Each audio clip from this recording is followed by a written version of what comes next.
Welcome to Truth Uncompromised. I am your host, Rhonda. Join us every Thursday at 7 p.m. Eastern Time. Truth is peace. Truth is justice and freedom to love, live, and be.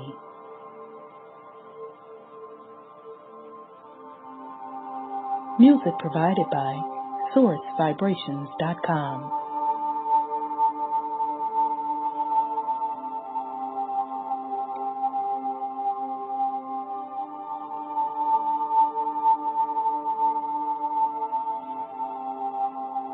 All right, family. Welcome to the Truth Uncompromised show. I am your host, Rhonda, and tonight is Thursday, May 25th.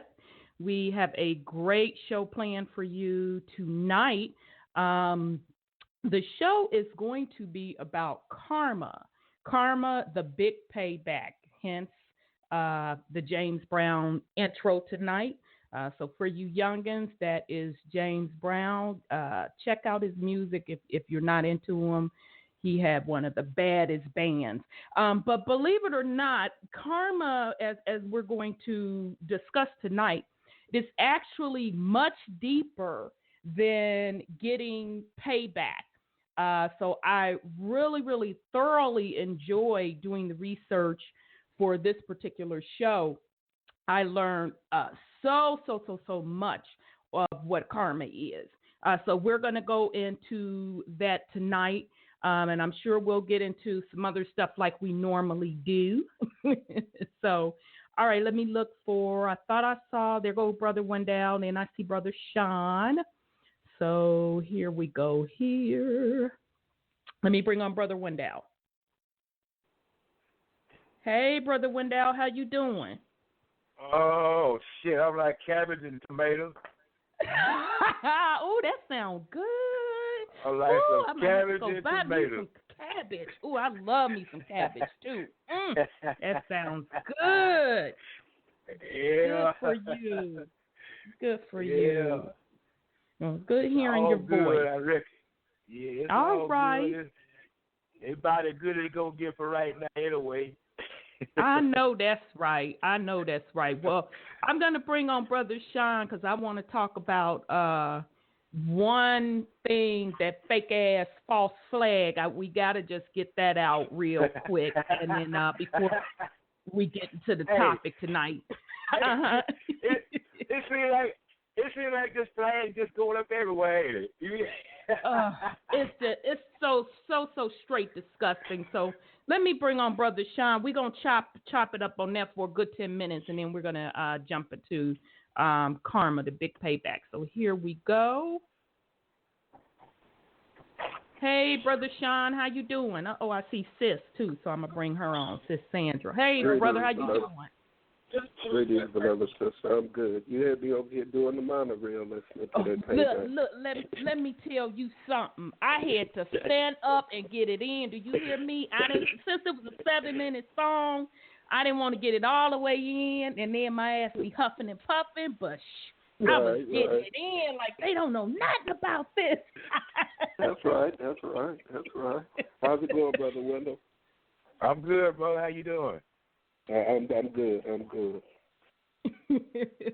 Okay, let me bring in Sis Sandra. I think I'm trying to learn. I know your area code, Sis. I'm trying to memorize those first 3 digits. I think this is you. Let me bring you on.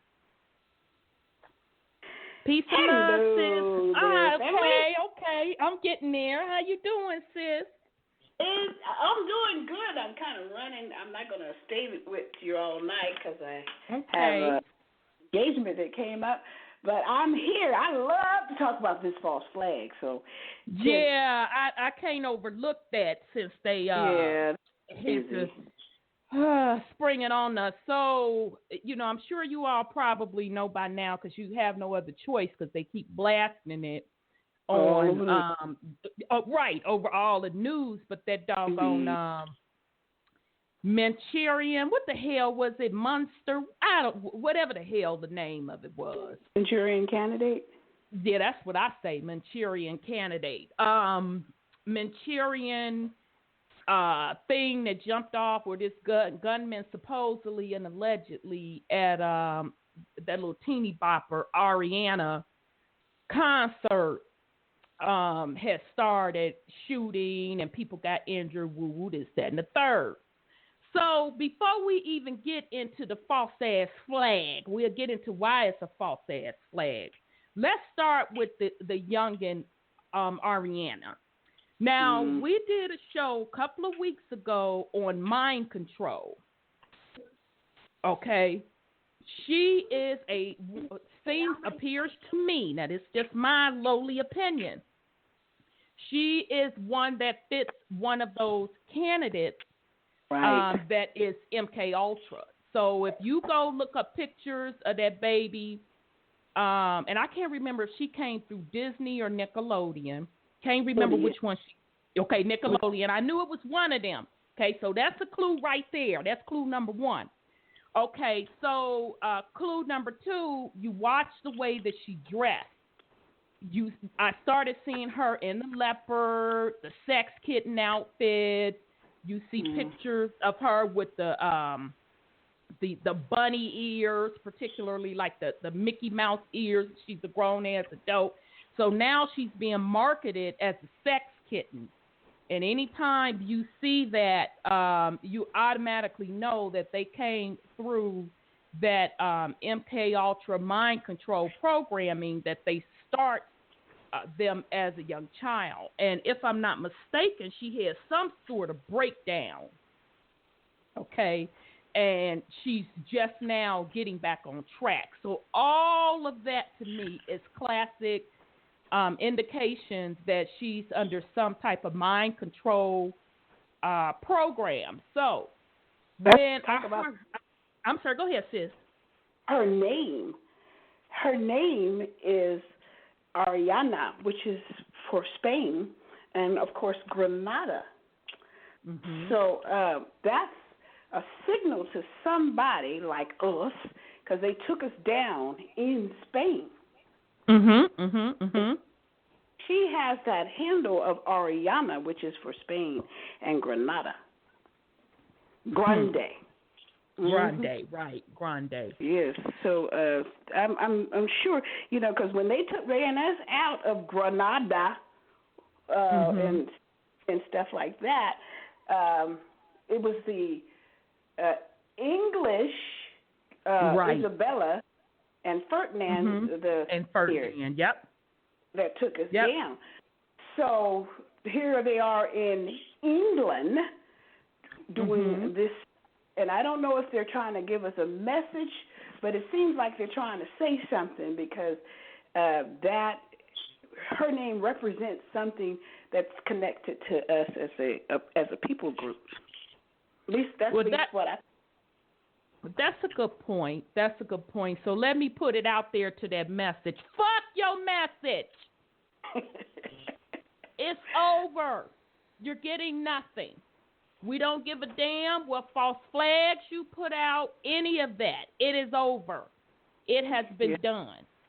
So I feel that that was the reason that they were able to pull off that false flag at her particular concert, because she is in that whole programming. So, one thing about social media, there's a good and there's a bad to everything. Of course, the bad we can go on, but the good part is information gets out very, very rapidly. So all you have to do is sit back a good 30 minutes when some stuff jump off, and you can see where people's analyzing it. And sure enough, they came out analyzing, saying how they were practicing in the same city for disaster recovery. People started narrowing in on specific folks that allegedly got injured in this particular false flag that showed up in other false flags. And the most famous one, I call her as Crying Girl, because she's been in almost every false flag, but this time she done dyed her damn hair blonde. Newsflash, Crying Girl, the shit don't work. You might as well sit down. You know, I guess if they keep paying you, you're going to collect your coin. So, you know, those are just some of the things that a lot of people saw off the bat with that being a false flag. So I'll yield just in case somebody else want to put something on it, and then we'll keep it moving. Wasn't there about... Go ahead. You know that some of them people are actually going to come up missing because the queen herself went around inspecting who she gonna eat or who organs she gonna take. Well, that's on them. That's on them. They put themselves out there like that. They get what they get. Shit. Karma. Yeah.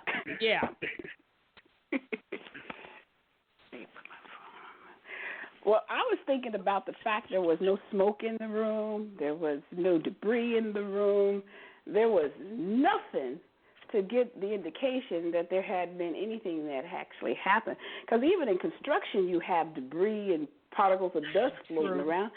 And all you saw was people just standing around. They may have discharged something, in a part that I didn't see, but I didn't see anything like that happening. So I saw that crying girl. She was there, the one you talked about. So you have to. They're trying to get our minds off of something. And one of the biggest things that happened is Trump over there in the Middle East, that he calls Saudi Arabia, and in Israel trying to do a peace accord and all this kind of stuff. And and now they got the military, they done rolled it out. So that means they wanted to put the military on the streets. They had to do that for some reason, and it was just to take our minds off of something. We're going to find out what it is shortly. Yeah, it always comes to fruition what they were really, really trying to do. I mean, the good part about it, even with all of the false flags, and they have to throw one out at least once a month, y'all. At least once a month they're coming up with some damn false flag. And that is because the energy is not in their favor anymore. So even with the false flags that they're putting out, they're still not able to accomplish what they're trying to accomplish, which is to keep us on the same vibration frequency that they can handle so they can stay in control. And that ship has already sailed. So, if they love, spending their fiat to do false flags, that's on them. So, but anyhow. Well, another thing that happened, too, was Trump was in Saudi, and he was doing some kind of ritual on an orb. Yeah, I saw that. And some of the articles I saw, he was like a Twitter or something. He was talking about he's the king of the new world, and that he's commanding his people to not rest until they recover the sepulture of power, the King Cyrus. I said, I know that's what they're after. See, Wendell, in that lost book of Inky, the sepulcher for Judah, and it won't pass from Judah until Shiloh comes. And so now they're probably dismantling all these countries to find that sepulcher. Yeah, it's interesting that you say that, because I'm willing to bet, because when Brother Wendell went over that in the Lost Book of Inky, and what came through my mind was, I bet you these idiots are trying to find it, and they're looking for something physical, and it's not physical. It's not physical. Well, they dismantled. It's spiritual. It's spiritual. Yep. They dismantled Syria looking for something. They did it brick by brick in some of the areas they had conquered. And I said, wow, look at that. They've been doing that. They said they did the same thing in Iraq, too. I'm sorry. Go ahead on, Brother Wendell. You know what the sepulcher is, don't you? What is it? That is Judah. Yeah. Oh, that's a key. That's The people. That nation is the sepulchre. Right. It's the people. The people, the law. Yeah. Wow. So, like I said, they're looking for something that they'll never find. They've been looking at us all the time and dogging us out. Right. And like James Brown said, the big pays back. Exactly. Dun dun dun dun. Exactly. Absolutely. Wow. Absolutely. Yep. So that's all that was, family, was a false flag. So, okay, so we're going to move on. So tonight's topic, I'm really, really excited about it. It is karma, the big payback. Now, I am going to, of course, start with the definition of karma, and then we're going to dive right into it. Now, karma in Hinduism and Buddhism is the sum of a person's actions in this and previous states of existence, viewed as deciding their fate in future existences. And so the informal definition of karma is destiny or fate following as cause and effect. Okay, so now both of those definitions are going to be quite interesting because as we get deeper into what karma is, you're going to see both come into play. Now, interestingly enough, I did not know that karma itself has its own geometric shape or symbol attached to it. And it is called the endless knot. And so basically it almost looks like the shape in the middle of the flower of life, except it's the squares all connected. So there isn't any broken lines in this particular endless knot. So I found that interesting. I did not know karma had its own symbol. And as I was doing the research also, and I was looking for karma symbol, the symbol of the yin and the yang came up also, and that makes sense. That kind of represents the polarity. So I found that interesting as well. And so the endless knot, karma symbols, that they say that comes from out of Asia, out of the Asian culture. And so the endless knot symbolize interlinking of cause and effect, a karmic cycle that continues eternally. And then it goes on to say the endless knot is visible in the center of a prayer wheel. So interestingly enough, Wendell, I thought about you as well, that they also showed the symbol of karma in the Sanskrit language. Yeah, I saw Brother Wendell gonna love that. I'm like, damn. So yeah, they showed karma in the Sanskrit language. And so another definition of karma means action, work, or deed. It also refers to the spiritual principle of cause and effect, where intent and actions of an individual, which is the cause, influence the future of that individual, which is the effect. Good intention and good deed contribute to good karma and future happiness, while bad intent and bad deed contributes to bad karma and future suffering. Karma is closely associated with the idea of rebirth in many schools of Asian religion. In these schools, karma in the present affects one's future in the current life, as well as the nature and quality of future lives. And so it just goes on to say that karma also has origins in ancient India.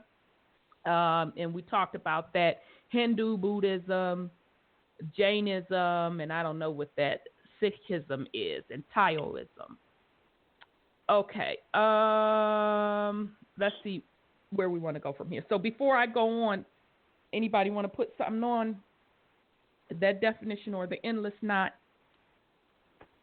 I think that is what Confucius was famous for when he taught his people that if you want to live in harmony as a community and get along, what you put out is what you get back. Mm-hmm. And they adopted that from Confucius, if I can recall. And I guess they, in the end, called it karma. But that was his doctrine to reestablishing his people into a cohesive, family-oriented group.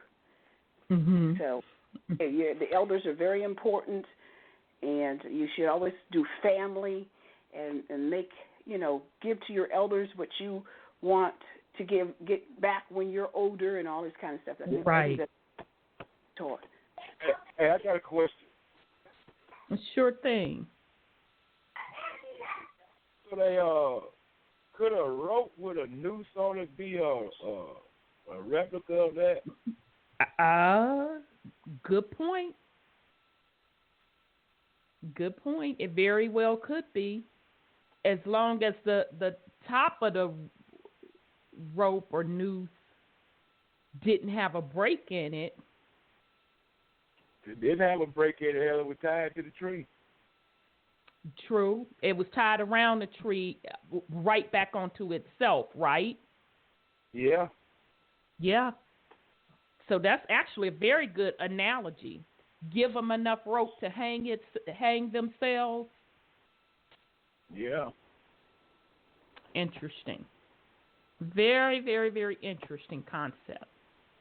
And then the kicker is you got nothing but melanin in there. Mm-hmm. Interesting. Very, very, very interesting. And guess what? The tree is in the earth. You understand what I'm saying? Absolutely. Absolutely. Now, when we're going to get to how deep it really goes with karma, connecting to everything, vibrations.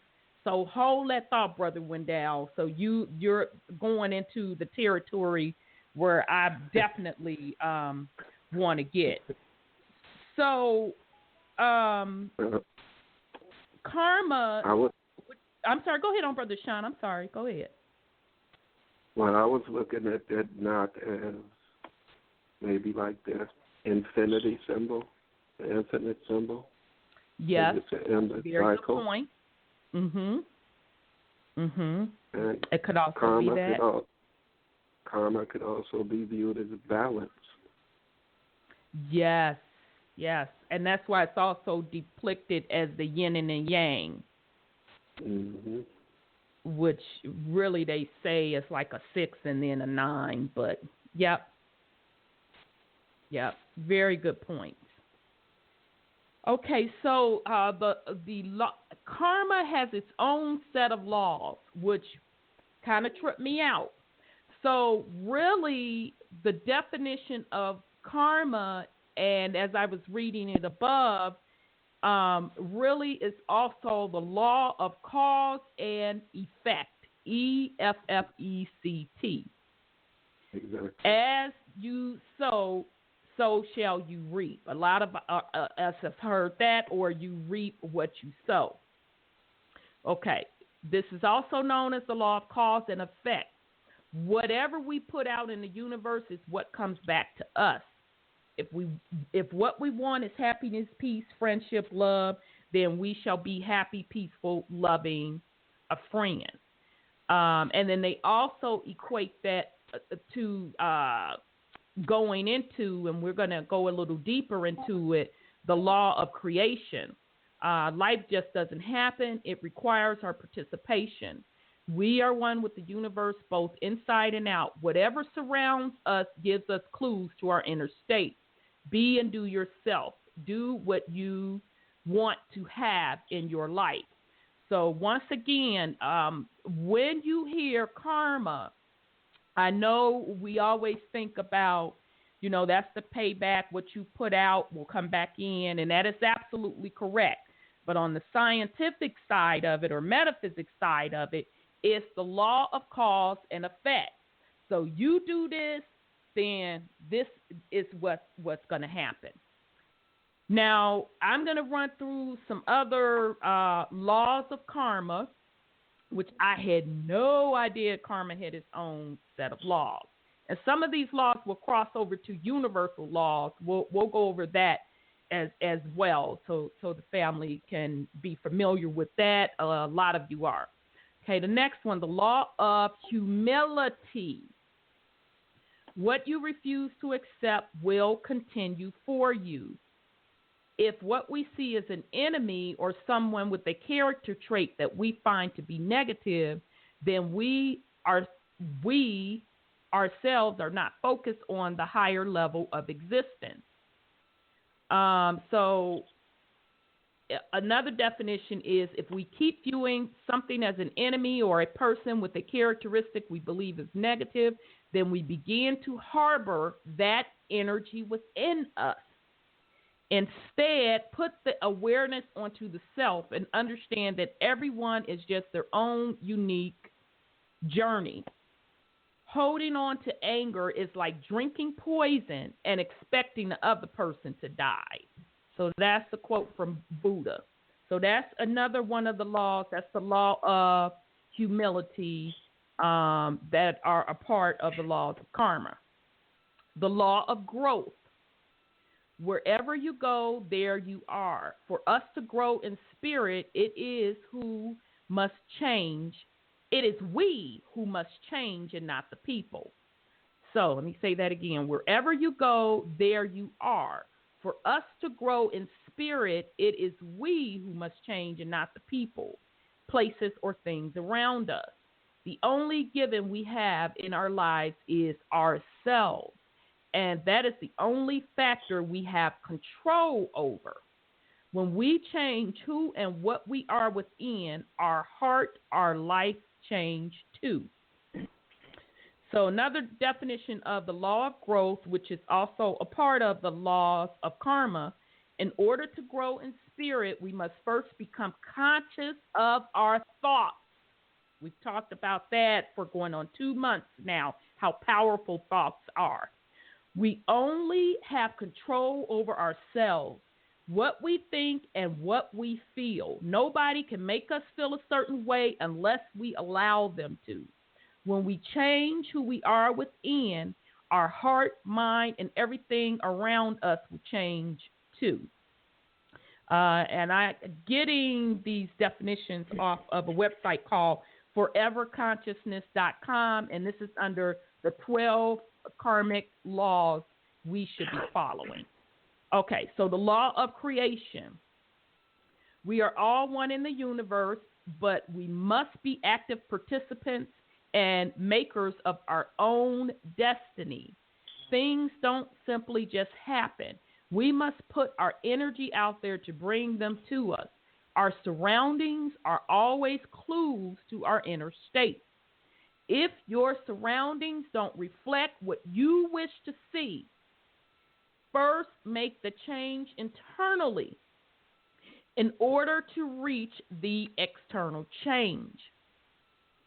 Situations seem to happen to people, but in reality, they unfold from deeper karmic causes. The universe unfolds to itself, bringing to bear any cause that needs to be included. Don't take this process personally. The working out of cause and effect is eternal. And so that came from Deepak Chopra. So that's the laws of creation. The law of abundance. All things in the universe are flowing in circulation, which continuously expand outward. This is reflecting and giving, whether it's intangible or tangible, and receiving. It is our willingness to give what we seek, whether it be love, friendship, or money, that allows that very same energy to be brought into our lives. When we give, we must do so with the intentions of, we must not do so with the intentions of getting a reward, because the act of giving is a reward in itself. Okay, so I want to read the law of abundance again, because believe it or not, a lot of us still don't get this concept that there is no such thing as a shortage or scarcity on this planet. Everything that we need exists on this planet. We live on a plane in the physical and definitely in the spiritual of abundance. And if you enter and overstood the law of abundance, you would get that. So again, all things in the universe are flowing in circulation, which continually expands outward. Okay, so although this law of abundance goes into giving, whether it's intangible, intangible, and receiving, just the thought of us inner and understanding that there is no shortage, that you have an inherent birthright to abundance. But it is for you to realize that that is your birthright and to tap into it, and you start using these universal laws and going within. Okay. All right. So the next one is the law of responsibility.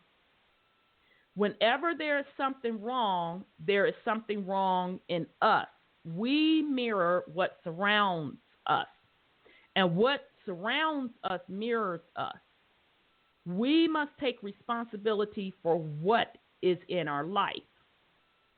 Life mirrors all that surrounds around us, and what surrounds us mirrors life. This is a universal truth and is the same for everything in this existence. We must learn to take responsibility for ourselves and our circumstances.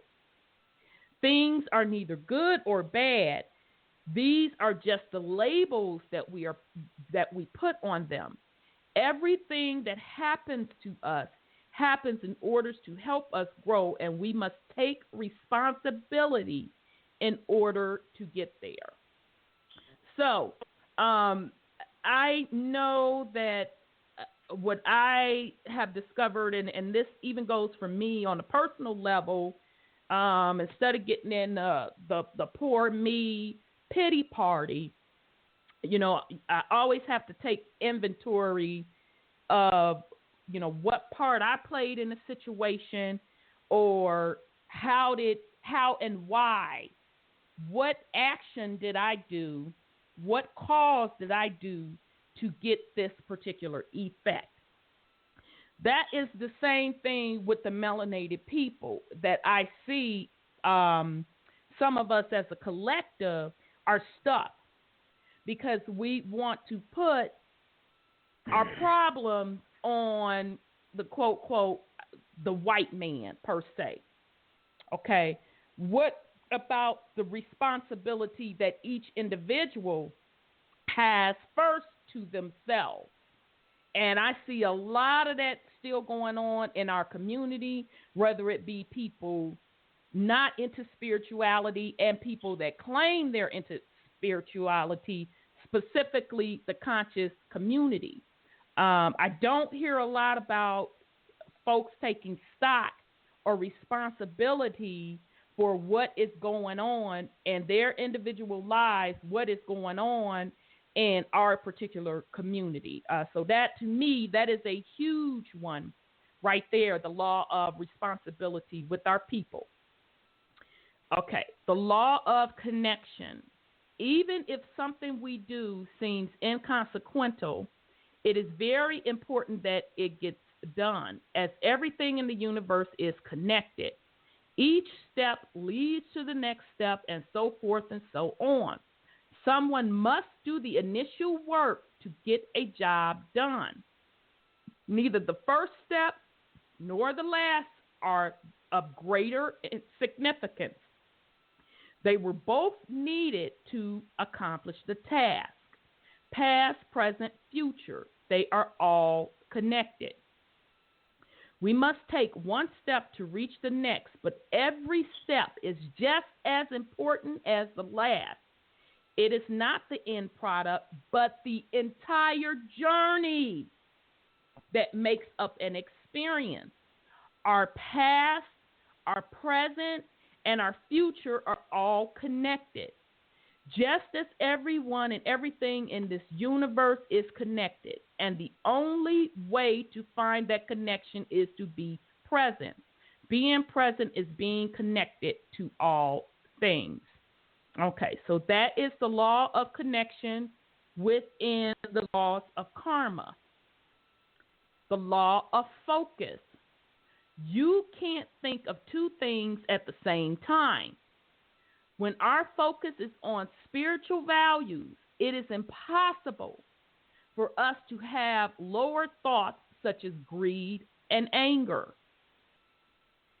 We become what we think about most, which is why awareness of our thoughts is so important. Focusing does not mean obsessing, but more so that you bring your awareness into all that you do.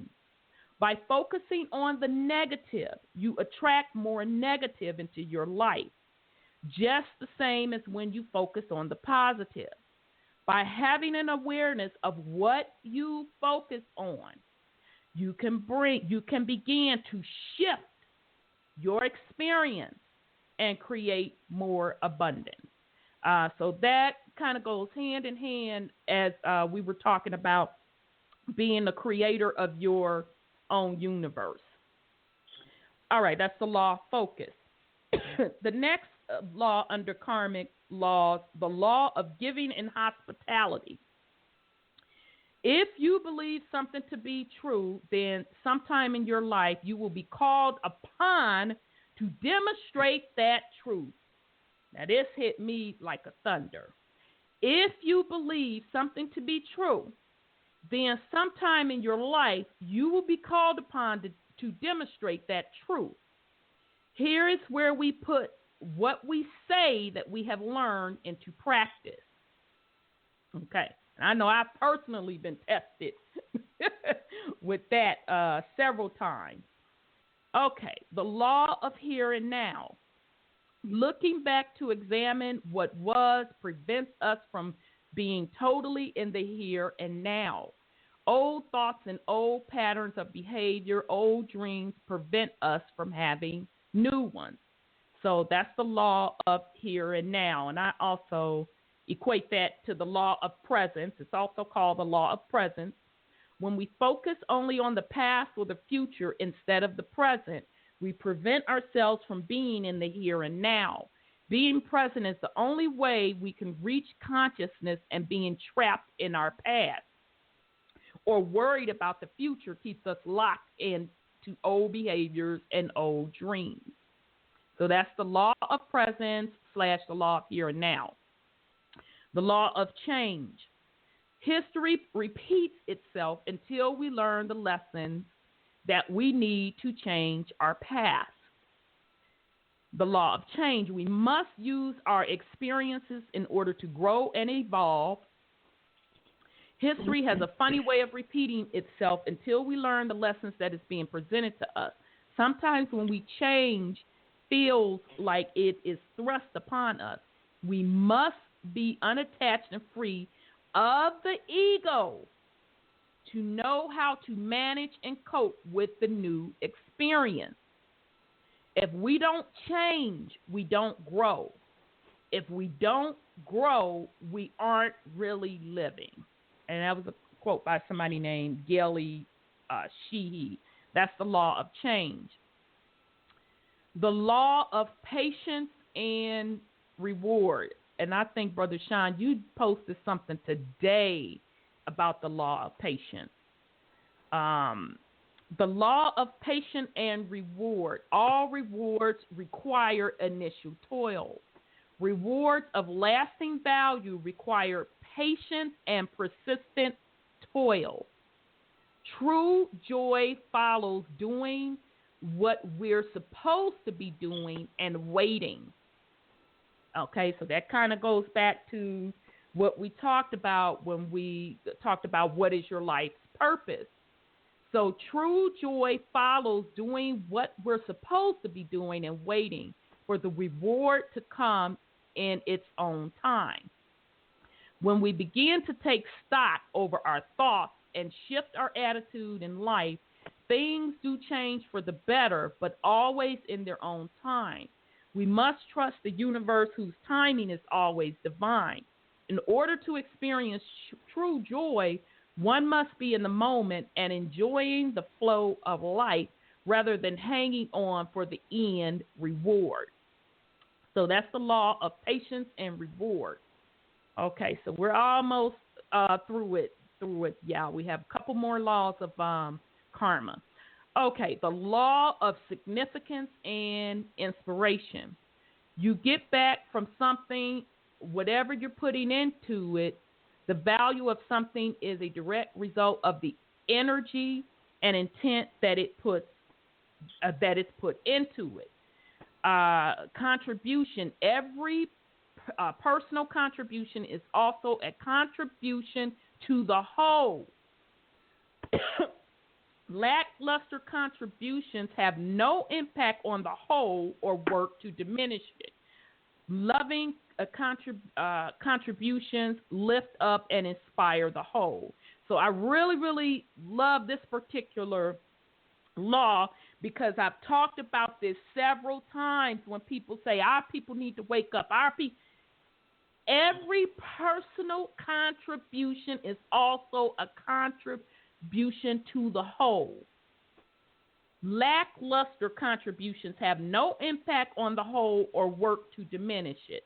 So in other words, if we concentrate on our individual journey, and if our individual journey is putting out there for the greater good, then that's all that really matters. We don't need a quote, quote, nation to rise up. We just need each individual person to go within themselves to find their purpose. That's what's going to move forward. Because if we sit back and wait on the quote, quote, people to wake up or to build a nation, will continue to be stuck. And I think folks are starting to swing around and see that. The other thing, the law of gratitude. The law of gratitude, excuse me, family. The law of gratitude. What we put out, and we had a show on this last week or the week before. It's starting to blend in, family, forgive me. The law of gratitude. What we put out energetically contributes to the entire universe and not just ourselves. When we understand that our thoughts and actions impact everyone and that we are all connected, we understand that the universe is simply moving through all of us. We must be grateful for all of our experiences, exchanges, and journeys. Life is the dancer, and we are the dance. So we've talked about this quite extensively, the law of gratitude. We did a whole show on it. Just being grateful for what you have right now, which is actually being in the present, can make a huge impact in your life.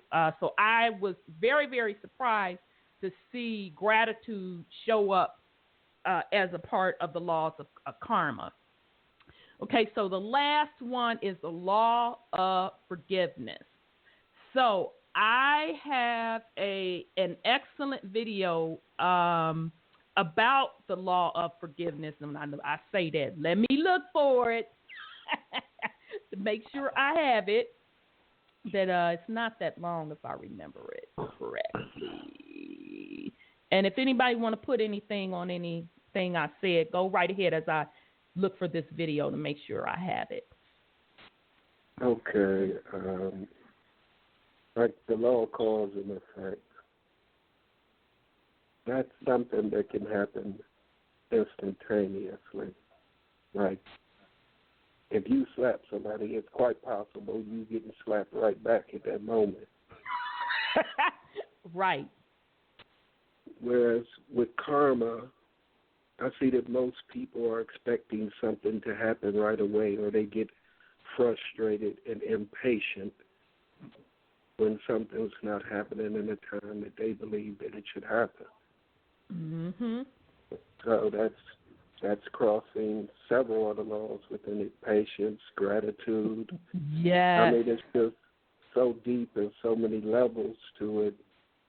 And not having a full inner understanding of it, we create karma upon karma on ourselves. Yep. And it has nothing to do with nobody else. Absolutely. Absolutely. I couldn't say it more beautifully. And you know, Brother Sean, when I was doing the research for this particular show on karma, I had no idea, family, that the rest of those laws were going to show up. And as I start getting deeper into it, I'm like, damn, yeah, you know what? That makes sense. It's tapping karma is tapping into a lot of the other universal laws as well. And until we get it right, you're going to keep cycling back through. So hence the symbol for karma, the endless knot, that's why they have that symbol. Because you keep cycling back, which also kind of plays into reincarnation. We're going to touch on that as well. So I did find a video, but before I go into that, did anybody else have something they wanted to put on it? Okay, I'm taking that as a note. So this video is called Forgiveness, and it's by this cat named Hans Wilhelm. He actually has some pretty good stuff, family. We're going to play 2 videos from him tonight, but this first one is on forgiveness. It's about 11 minutes, so here we go.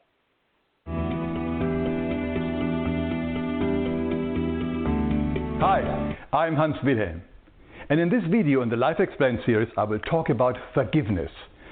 It's a huge topic and I can only cover some important points, and I hope you forgive me for not being able to cover everything. In traditional forgiving we say something like, I forgive you for the wrong that you have done. This of course is very self-righteous. It basically implies that you were wrong but I'm right, or I'm so much better than you because you once failed. Our ego loves this type of forgiveness because it puts the other person down and enforces separation. Is there another way of looking at forgiveness? Come, let's have a look. As spiritual beings, our true home is the spiritual world. But we do incarnate here into the material world on earth because it allows us to grow faster and to become free again and to clear up past karma. So, together with our spiritual guide, or guides, we discuss our future life in great detail before we got born. We purposely plan certain situations that give us great opportunity for growth and freedom. From the human perspective, these situations may seem horrendous, brutal, or inhumane. They are just like hurdles for a sprinter. We ourselves have lovingly put them into our paths so that we can challenge ourselves and become better and free again.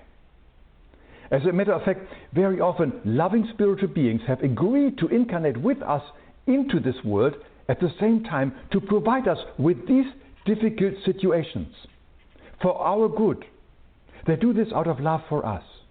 But here on earth, We perceive them often as the difficult ones, the ones who give us the trouble, the pain, the suffering, because once we are here on earth, we don't remember anything of these soul's arrangements that we have done prior our birth. Now let's see how it looks on earth. Let's imagine for a moment we are somebody who is here on earth, has totally forgotten who we are, this magnificent, beautiful spiritual being that we are in truth. And we think, well, life is just get best whatever I can get. So we are trying to cheat, lie, and steal our way through life. And this whole universe is based on sending and receiving. So continuously we are sending out vibrations of stealing, cheating, lying. And of course, whatever we send out comes back to us eventually. And if we do not change our behavior pattern, sooner or later we have a person who is doing the same thing to us, a cheater, a liar, a thief, whatever. He is expressing what we have been doing all the time to others. Like for instance, in this case here, let's assume he is actually physically hitting us. I know this is maybe an extreme example, but the dynamics are the same. Hitting is like in a spouse beating. Everybody who witnesses will agree that he is the bad guy and we are the poor victim here. But is that true? What actually is happening here in reality? The first rule is that there are no accidents in lives. Everything has a purpose and everything is for our good. This is a friendly universe, even in this situation. The second rule is that whatever others outwardly do unto us, we have been doing inwardly to ourselves as well as to others. For instance, a person who is physically hitting us is reflecting back to us what we have been doing inwardly to ourselves. We have been hitting and even hurting ourselves with our beliefs, in this case most likely our unworthiness, a belief that we feel we need to be punished for something that we imagine we have done. And now the punisher has appeared in our life and gives us what we have been doing to ourselves all the time. Now this is the only reason why this person, the perpetrator, has come into our life. He mirrors back to us what we have been doing to ourselves. He has come to provide us with the opportunity to get in touch with our original pain and see how a certain belief about ourselves was running our life. He is our wake-up call. In truth, this perpetrator is not a bad guy at all. No, he is actually a helper in disguise, a soul with whom we have made a soul contract to help us. A soul who cares deeply for us and has taken on the very difficult life of an angry person only to teach us a lesson to wake up from our false beliefs. This soul did this out of love. In truth, nothing horrible has really taken place here. The person who hits us, the person who steals from us, the person who cheats on us, the person who betrays us, is always reflecting the very same thing back to us. They are expressing what we have been repressing or doing unto others.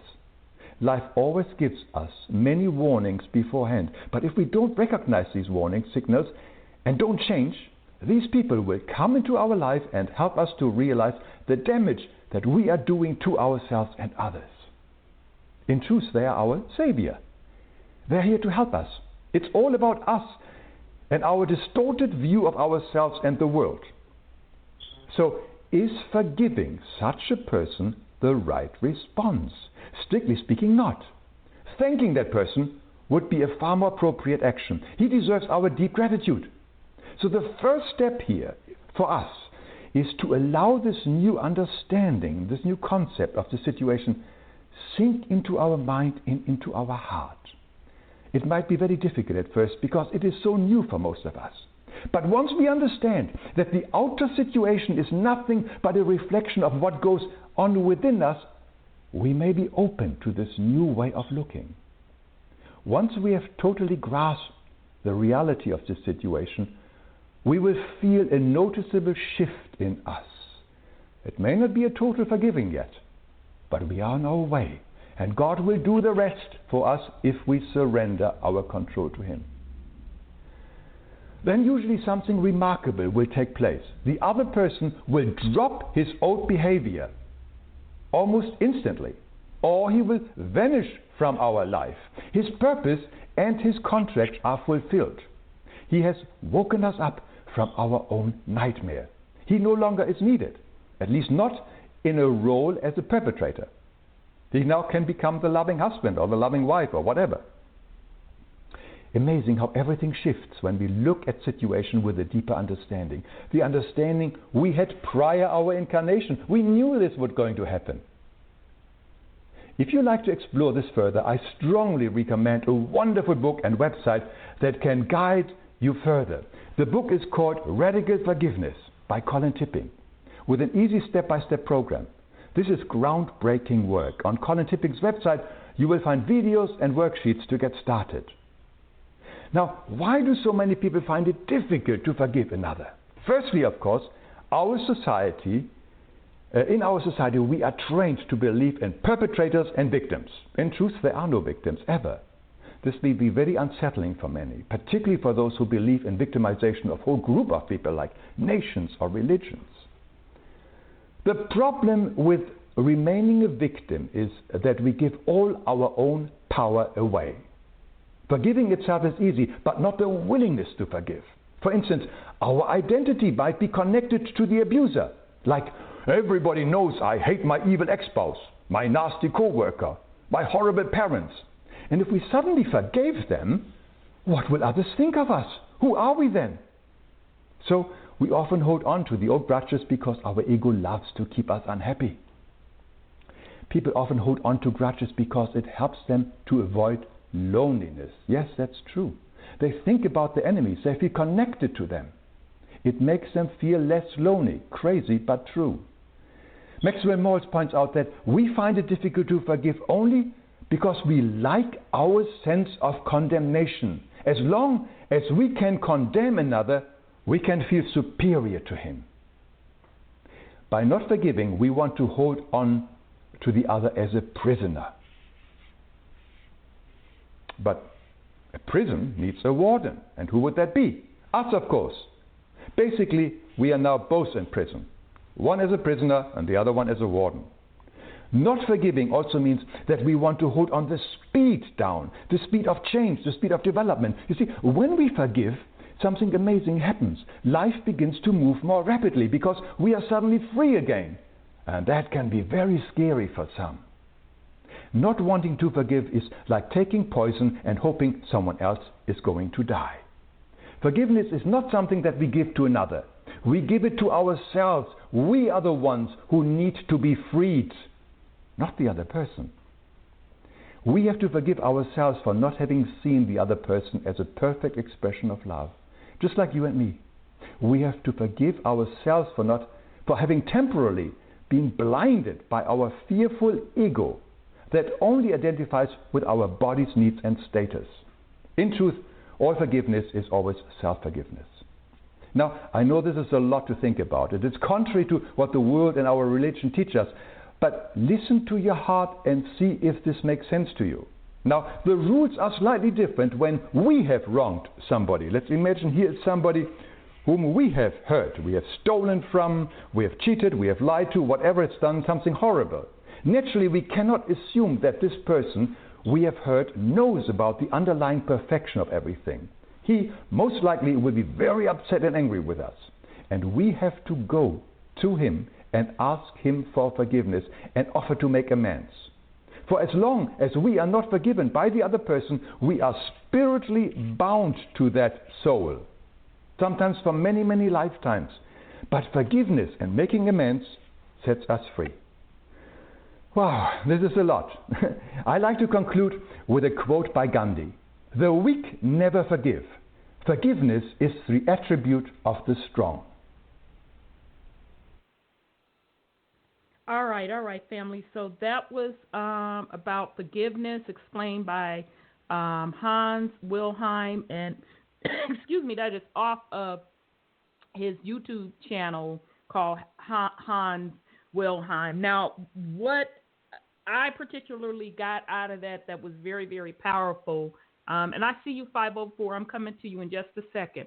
What I got out of that particular video on the law of forgiveness or grace, what really shook me when he basically stated that if you do not practice this law of forgiveness, then you are bounding yourself to the particular person that you have the issue with.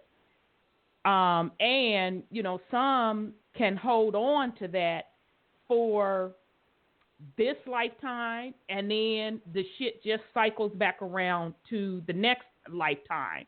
And the concept is stuck with me that when you're stuck in the mode that you're not forgiving, then that makes you the warden. You're holding them as the prisoner, and you're the warden, but in essence, you're still trapped as a prisoner because you have chosen to take on that role. And then the other most important thing is forgiving ourselves. So that means if, you made a mistake or, somebody got over you some type of way, this, that, and the other, and you keep beating down on yourself and not, forgiving yourself, then you also can fall into that trap of that particular issue being bound to you. So meaning you have not learned the lesson in that issue, you have not balanced it out, and then it also kind of will dive into the other laws that you will keep repeating that cycle. So that is what I love about that video of forgiveness. Now, of course, you take the bits and pieces out of it that fit to you, but just know if you have anything that you are harboring on, where you can't let go of a situation, be at peace with it, reconcile it, that you are in fact bounding yourself to that issue, to that person, and it can follow you for eternity and several lifetimes. So I'll pause in case somebody want to put something on it before we go to 504. Okay. Pretty much accurate, Church, your aspect on it. I mean, we continually do it to ourselves. Constantly, It's our thoughts. It's the choices we make. We choose to hold on to it. I mean, forgiving someone isn't forgetting what happened. No, absolutely. It's learning to prevent that from happening again. Exactly. And then gratitude also comes into play with that also. Because considering we have contracts before we come here, you obviously contracted with that person to teach you that lesson. Mm-hmm. And if it shook you to your core that much, then they done a damn good job, and you should be grateful to them for being that lesson that you needed at that point in time. Yep. And it's interesting that you say that because I remember Grandma and them used to say when they were done wrong to the core, and they would say, but I want to thank such and so for that. Because I know I don't ever have to go down that road again. And as I got older and started experiencing it, I saw, I see what Grandma and them was talking about. They damn sure right. Because that's a lesson I know I don't have to repeat. So absolutely, Brother Sean. And who would have known that that's a part of universal laws? And that's a simple act of gratitude as well. So very, very good. Okay, let me bring on 504. Here we go. 504, your line is open. Hello. Can y'all hear me? Yeah. Hey, brother. This Brother Will. Yes, ma'am. How you doing? Oh, I'm chilling. Good. Relaxed. cruising the highways and Union Street to this whack-ass country, but, you know, check.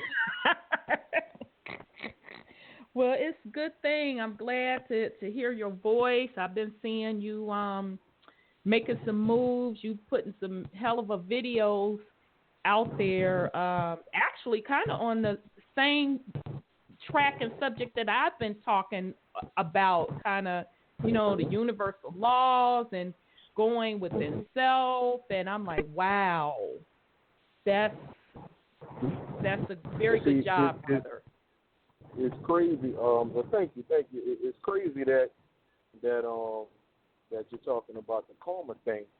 And see, I remember, you know, at one time, you know, we were taught that this particular what we do in this life can haunt us and bring us to the next life, right? Mm-hmm.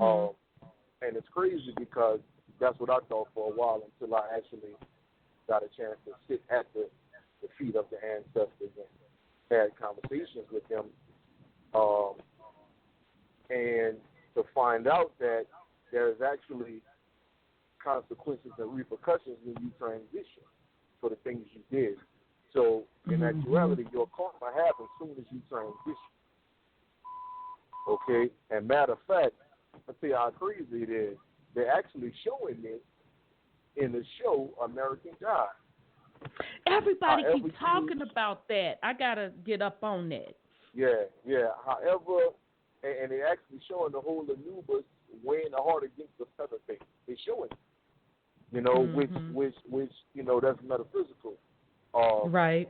How you live your life is how you're going to be able to go where you need to go in the spirit whenever you transition. So it's crazy that they're actually showing this thing. They got one woman on there. She had a messed up life, and Anubis sent her to the darkness. Okay, which is actually what people call purgatory. Okay, or not a quote unquote hell, but is an ongoing place where you get your ass whipped. I put it like that. And we're talking about the root chakra, which is the planet Mars. Okay?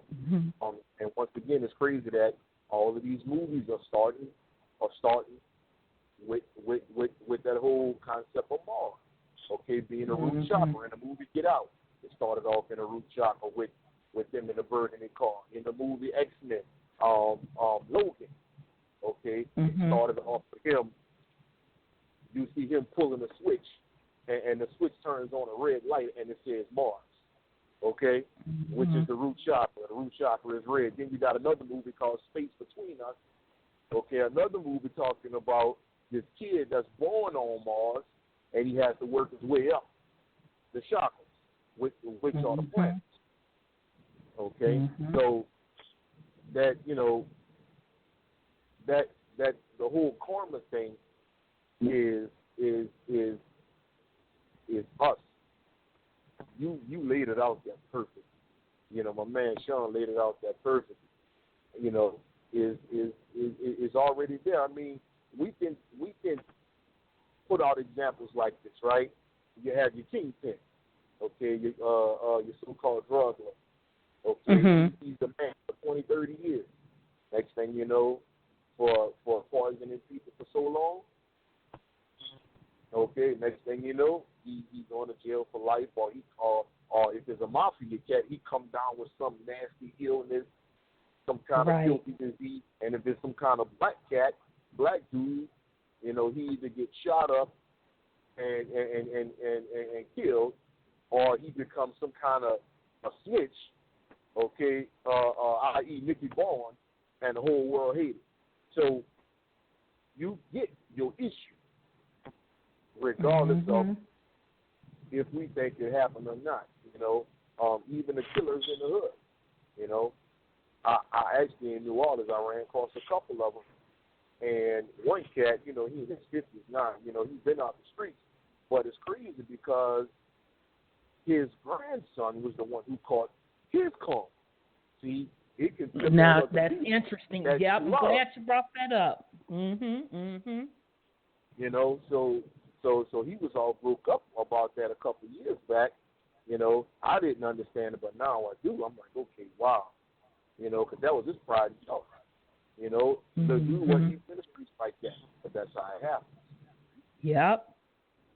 You know, I mean, that karma thing can happen many ways. Go ahead. No, I'm glad that you brought up about the karma passing down to the grandson, because what we have to enter and understand that we are our ancestors' return.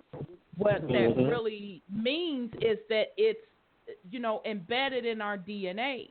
So as we are going through this particular quote, quote, life cycle in this realm, we are encoding in our DNA. And that's the whole concept of also generational curses being passed down to generations to come. So, that's why those of us that made spiritual contracts before we came to this realm to learn these lessons also, I believe, was to stop the cycle of generation curses, to break that cycle. So meaning we're going to learn the lessons that we need to learn to cycle out any negative karmatic debt or pay that debt so we could move forward. So that's very interesting that you brought that up. Yeah. You know, many of us don't get that idea of karma and how it can come back. For example, even you have people that teach, right? You have your elders and things like this. Now a lot of this came from the realm itself. You had the whole Dr. York thing, right? And shoot, I was one of the cats that was listening to Dr. York when I first came into this thing. And it's crazy because Dr. York started attacking Dr. Ben, Dr. Emmett, and everybody else, right? Now, when you become, a teacher, a spiritual teacher, you have a duty. Okay, it's like you really sign a spiritual contract that saying it's certain things that you're supposed to put out here, certain things you're not supposed to put out here. So if you have some kind of beef with another teacher, okay, you keep that to yourself and keep on teaching the people. Now, what wound up happening was he was attacking everybody. Next thing you know, on a physical level, they talk about man raping children and all that, which I don't get into. But on a spiritual level, all of a sudden, he get locked up for a certain amount of time or whatever. So even on a spiritual level, when people attacking other people, when people attacking, some of these cats that came before, some of these elders, and they got a lot of young cats attacking them. Next thing you know, they catching a hail of bullets from all over the place. I'm like, damn, what did happen? And then it's like, okay, I see what's going on. Because I remember listening to Bobby, right? And Bobby said somebody was about to come hurt him. And this is how the spirit realm built. Now I'm going to tell you this. This is even in the Bible. This is even in the Bible. When you honor yourself as knowing your law is your God. When you honor yourself as this and know it and believe it and walk in it, okay, you develop a protection around you that nothing cannot break through. Right. Okay? So it's crazy that some brother was trying to harm Bobby and the guy didn't make it out his driveway. Mm-hmm. You know, bus hit the car wind up getting totaled. The brother was in the hospital getting beat down by some beans. So, you know, it's a lot of things that goes down when they talk about karma. Karma exists on so many levels. It could be a situation where, like these Europeans, right? They figure, well, hey, we can take something that don't belong to us. We can take a country. We can say we discovered it, and everything else, and nothing's going to happen to us. Okay. Next thing you know, some of the weirdest diseases ever known to man, white folks get. You know, weird stuff. I'm like, man, what the hell you got where you look like something off The Exorcist or something? You know, so even when it comes to that, you know, even their children developing certain hideous diseases. You know, as their time comes to a head. You know, so karma is something serious, and the way you was breaking it down, that was perfect. People really need to take heed to what that really means, you know, and release that ego, because the ego is the one that set it up. Absolutely. That ego, we talked about that before. I know, Brother Sean, you want to put something on it. That the ego is right at that heart chakra, and that heart chakra is the gateway between the lower chakras and the higher chakras. And if we cannot balance out that heart chakra and get that ego in check, which also involves pain, pridefulness, all of that, then that's where we will be stuck. So absolutely. Brother Sean, you had something you want to put in on it? I thought I heard your voice coming in there. Yeah. I mean, to bring it to a physical aspect, like with diseases that they say are hereditary, that in fact is somewhat karmatic. Interesting. I mean, even though we know that it's basically based upon diet and environment, where people wind up with the same so-called disease generation after generation. But it could also be spiritually linked to karma, because, for one, maybe it's what the family is eating. If you're eating other beings or things that you're not supposed to be eating, that lower your body's frequency. And it's all about balance. If you're trying to rise spiritually, you're trying to rise to higher frequencies, but you're constantly putting things into your body that's dead or resonating at a lower frequency, that's nothing but conflict within itself.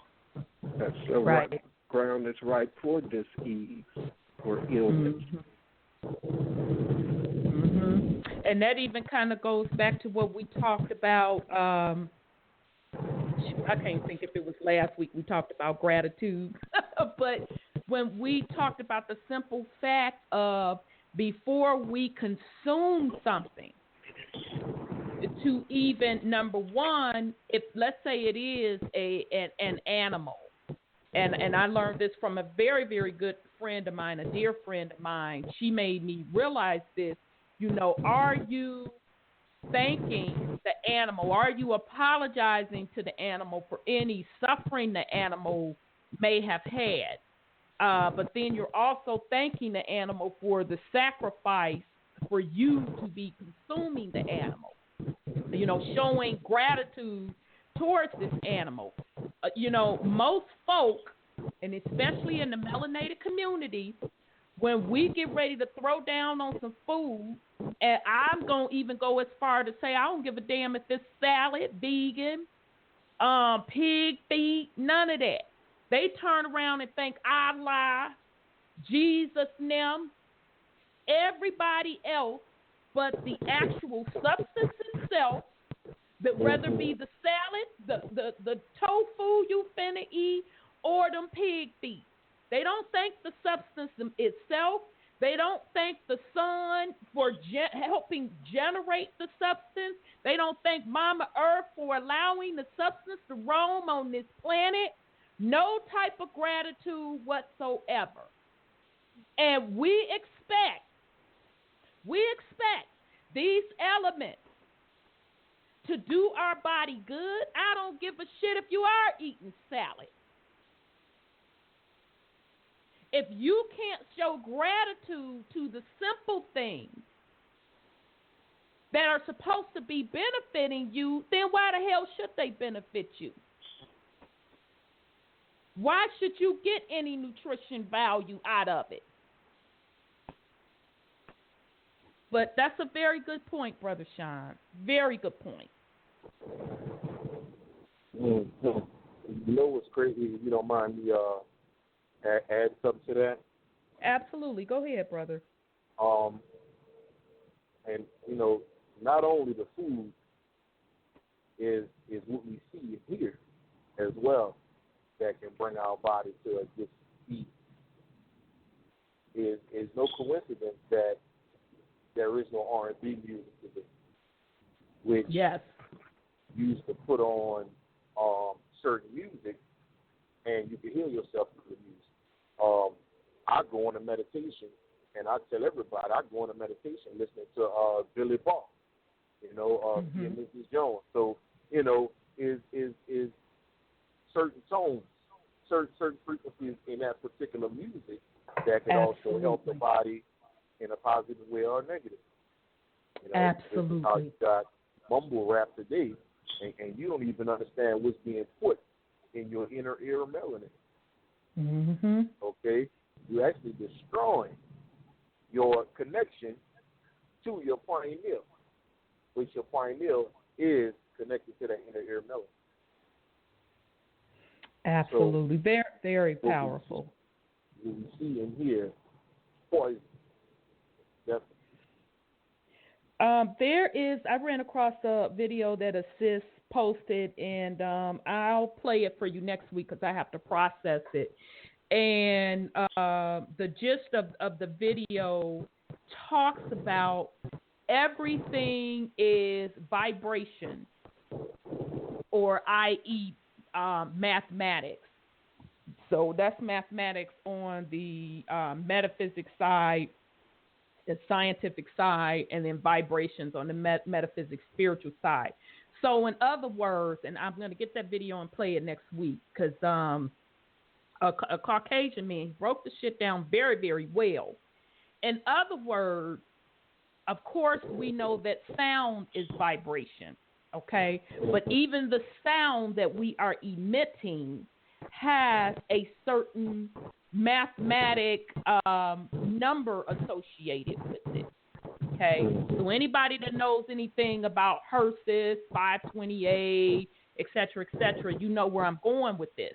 Now, he got so deep in the video, and it blew me away because when I was meditating, I got this message, and it's been confirmed many times over, but he really hit it hard because everything that we see in this realm, not only is it nothing but a frequency, but that frequency has an associated mathematical number to it.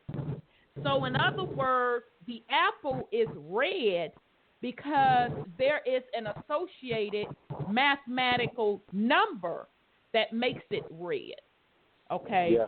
So I had this experience, and I talk about this many times, but I had a crystal, and I had just bought the crystals, and I was out of town. I was looking at the crystals, laid it beside me on the hotel nightstand, went to sleep, had to wake up out of my sleep because the crystals were emitting frequencies with all of these mathematic numbers, and I would see the number, and then I would see the geometric shape next to it.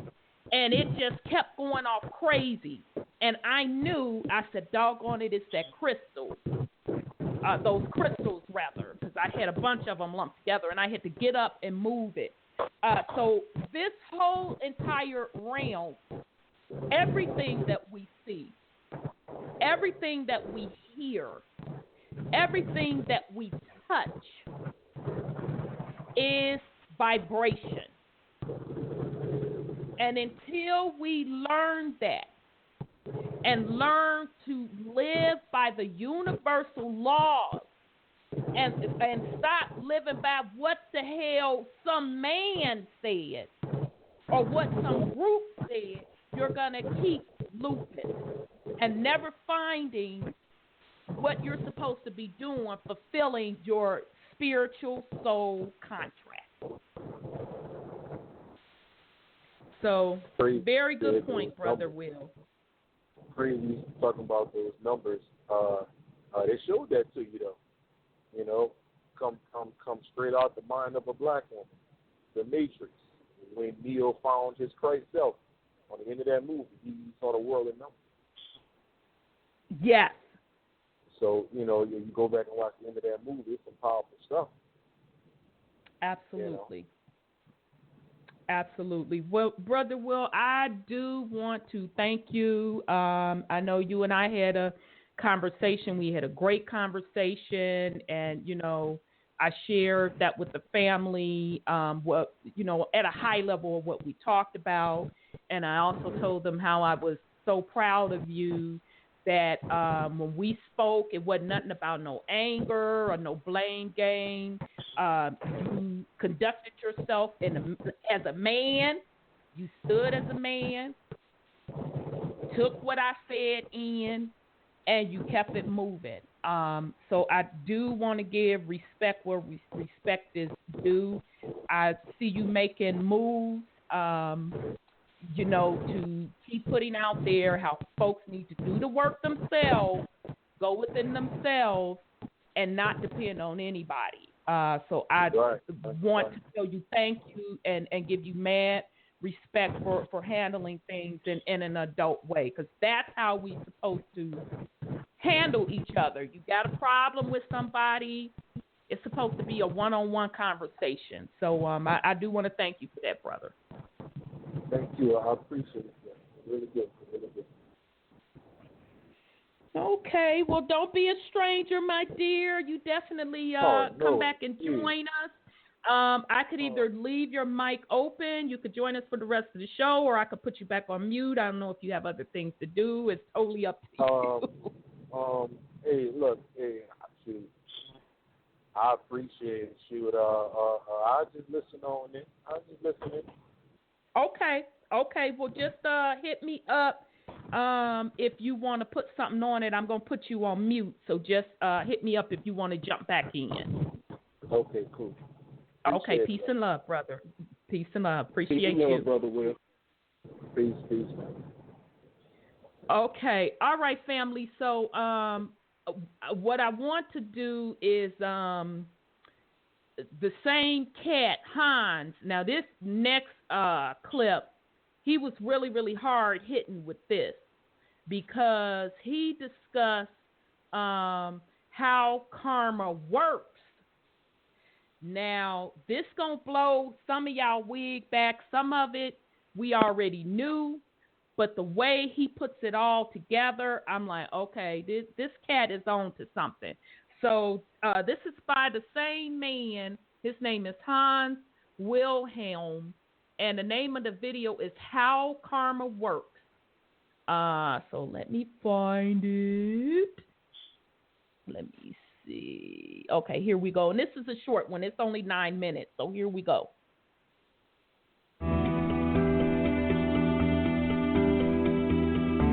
Hi, I am Hans Wilhelm, and in this video, in the Life Explained series, I will talk a little bit more about the dynamic of karma, how it actually works. Karma is the law that brings back the results of all the thoughts, words, and actions to the person performing them. Just like a boomerang, they sooner or later come back to us with the same or similar effect and results. Now, let's have a look how this karma law actually works. Let's take an extreme case to make it more clear. Imagine we are stealing money from another, like a robber. For instance, here is our gun, and we ask him, give us our wallet, and here is his wallet. We now have his wallet. Now, this action, just like any emotionally charged thought, word, or deed, gets immediately stored in, firstly, our body, in our cells, or it may even affect our genes, and I will come back on this one later.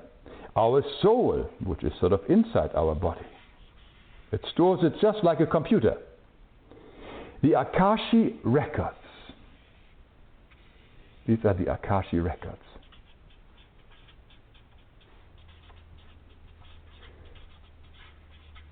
The word Akashi or Akasha comes from Sanskrit.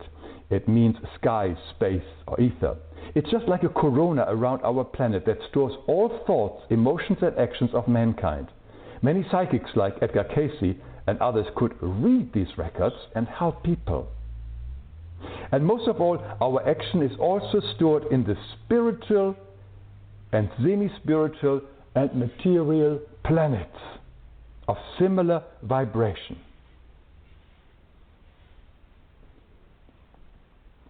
These are distant storing planets that work very much like the cloud program of our computer.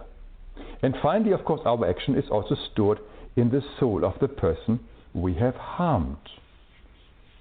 So here we have it in our body, in our soul, in the Akashic records, in the planets, and in the person we have harmed. As I said, it is the law of sowing and reaping. It's like a scale here. Now, we have sowing here, and this is the first half of our action, and we have just done this. We have done the sowing. But life or love is so wonderful. It makes sure that we will be able to experience the other half of our action. So it becomes a total and complete experience for the benefit and growth of our soul. So here is the reaping of the scale.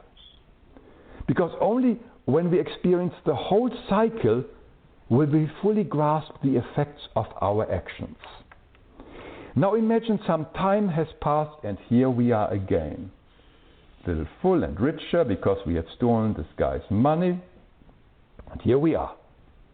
Now the moment the distant depository planets are full or have reached a certain position, a constellation, the information that we have uploaded will now be downloaded back to us as karma. This usually takes place in the same lifetime. But very often it can take many lives later that we suddenly are facing the results of our own actions from many years or lives ago. For instance, it could be that somebody now robs us, or we suddenly lose all our possessions. Sometimes it can be the soul of the very same person we have harmed in the past, but not necessarily so. Important is that we are now experiencing the effects, the other half of our action. And in some cases, it can also result in an illness or a blow of faith, and it completes the circle or balances the scales. But there is a way to dissolve these karmic effects. It is the law of grace.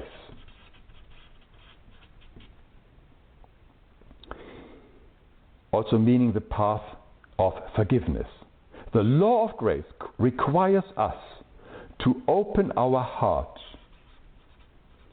and truly repent, meaning feeling into the person we have hurt and imagining the hurt and loss the other person has felt as deeply and as strongly as we can.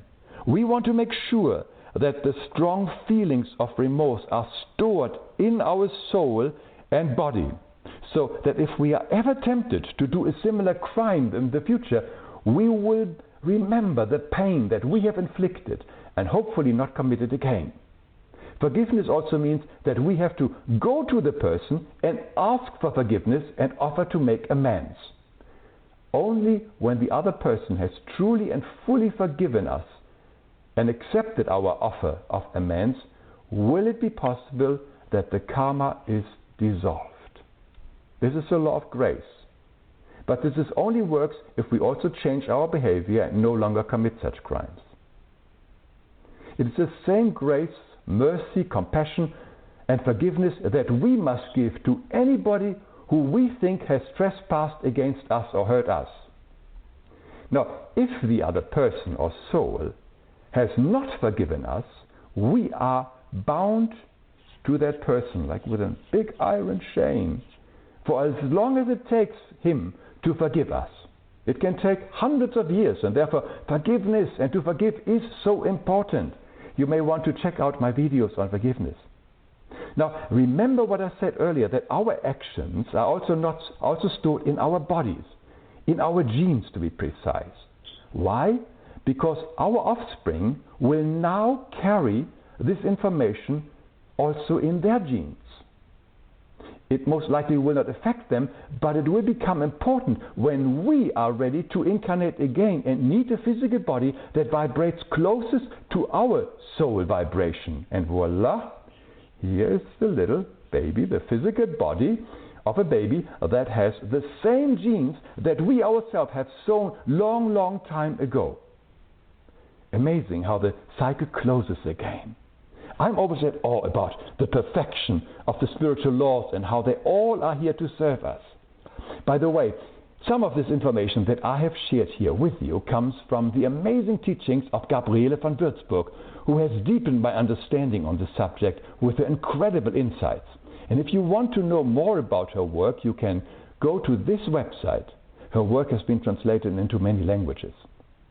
Now, the interesting thing is that none of us has to create or endure negative karma ever. We are always given the choices between insight or pain.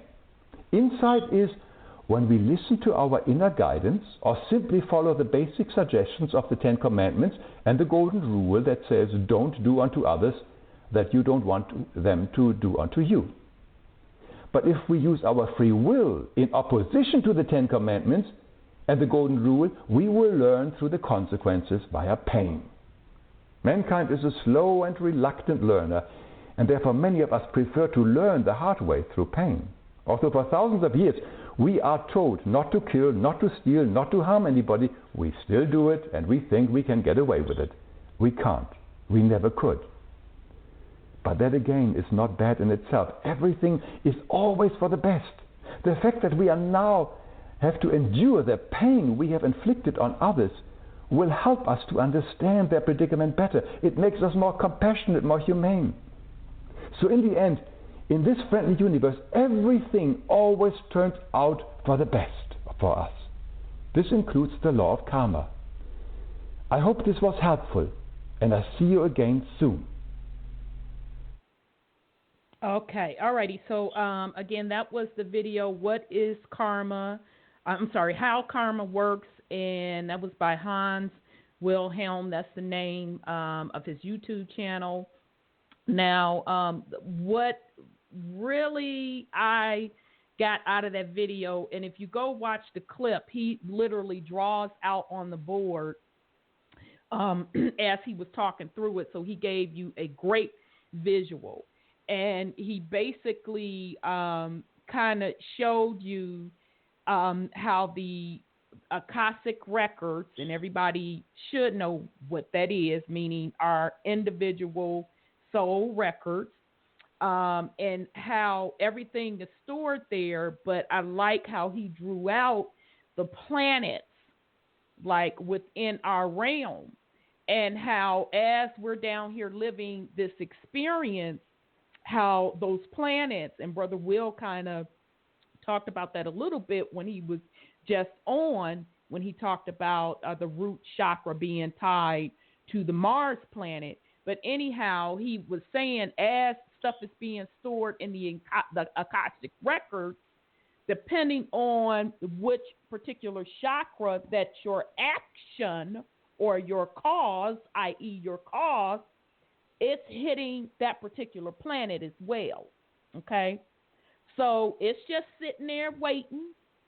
So then if you don't get that particular effect from your cause, as you do it right away, it's sitting in the Akashic records, it's sitting in your soul/DNA, and it's also sitting in the associated chakra planet, energy center. We talked about that before, that the concept of planets that they have us thinking is all wrong. They're really energy sources. So that particular cause or effect, EFFECT, is sitting there in that planet.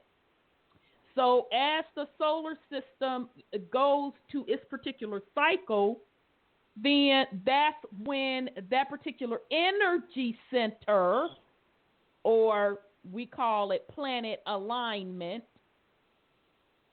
shoots back down either the cause or effect lesson that needs to be learned, repeated, etc. So I found that very, very interesting. And, of course, he once again reiterated that, we really don't have to keep continuously to endure karma. But, again, if you don't learn the lesson, it's embedded in your soul, in your DNA, of course, stored in the Akashic records. And the planet's energy source system also have it, and it's going to keep shooting back down to you until you master or balance that particular chakra. Because those planets in our solar system, none of this shit is an accident. They line up with your chakra energy centers. Okay? So I'm going to run through that, but before I do that and go any deeper, I want to see if anybody has something they want to put on that video clip. Yeah.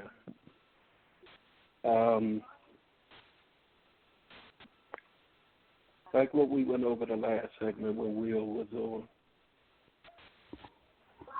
How do we know that the animals that we're eating aren't actually our ancestors?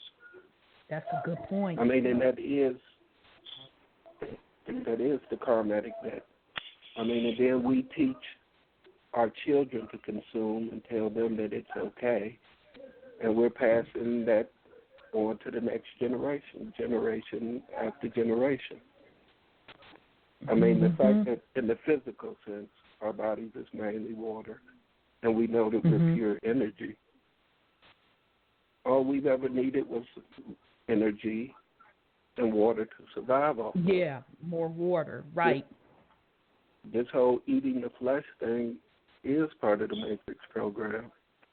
And then also karma could be part of that program. If we're the creators of everything and we instill it in our minds that we have to suffer for this, that, or the other, then we're going to suffer for this, that, or the other, because we made it so. We agreed to it. Once again, we signed on to a contract. I mean, karma itself could be a contract that we signed on to. Absolutely. Absolutely. Very, very powerful. Okay, so I do want to real quick run through the chakras and the energy centers in our body. The word chakra means wheel. We have 7 main chakras, and each chakra is located on a plexic center of a network of nerves. These energy centers are responsible for keeping our spiritual, physical, and mental aspects in balance. This subtle system is the same in every, I hate to use the word human, I'm going to say being or soul. What is different is how we use it and with what quality. Each chakra is ruled by a planet. Chakras display the nature and characteristics of their ruling planet. Birth charts, which are formulated according to our date and time of birth, show the aspects the planets were in when we were born and how they relate with each other.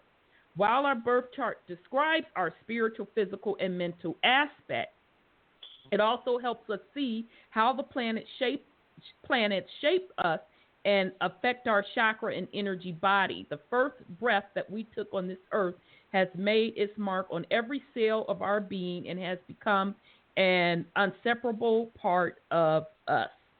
Okay, so we're going to get into the chakras. So the first chakra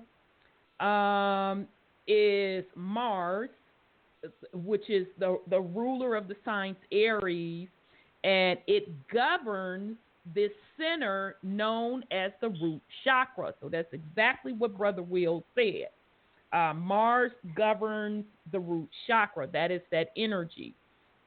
So let me see. I'm trying to speed this up. It says, among planets, Mars represents friendly and kind physical strength and action. The energy of Mars is intense, natural, and sometimes instinctive. Our actions carry physical dynamism and courage with positive Mars energy. And then it also says Mars rules a person's sexual energy in astrology. Badly affect Mars takes a person to extreme.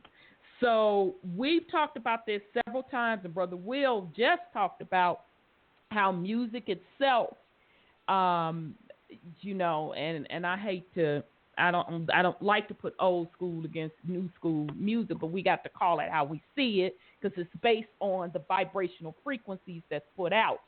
And I discussed this on the show that if you listen to old school music, I would say especially anything from, I want to say 78 on down, it resonates at a certain frequency.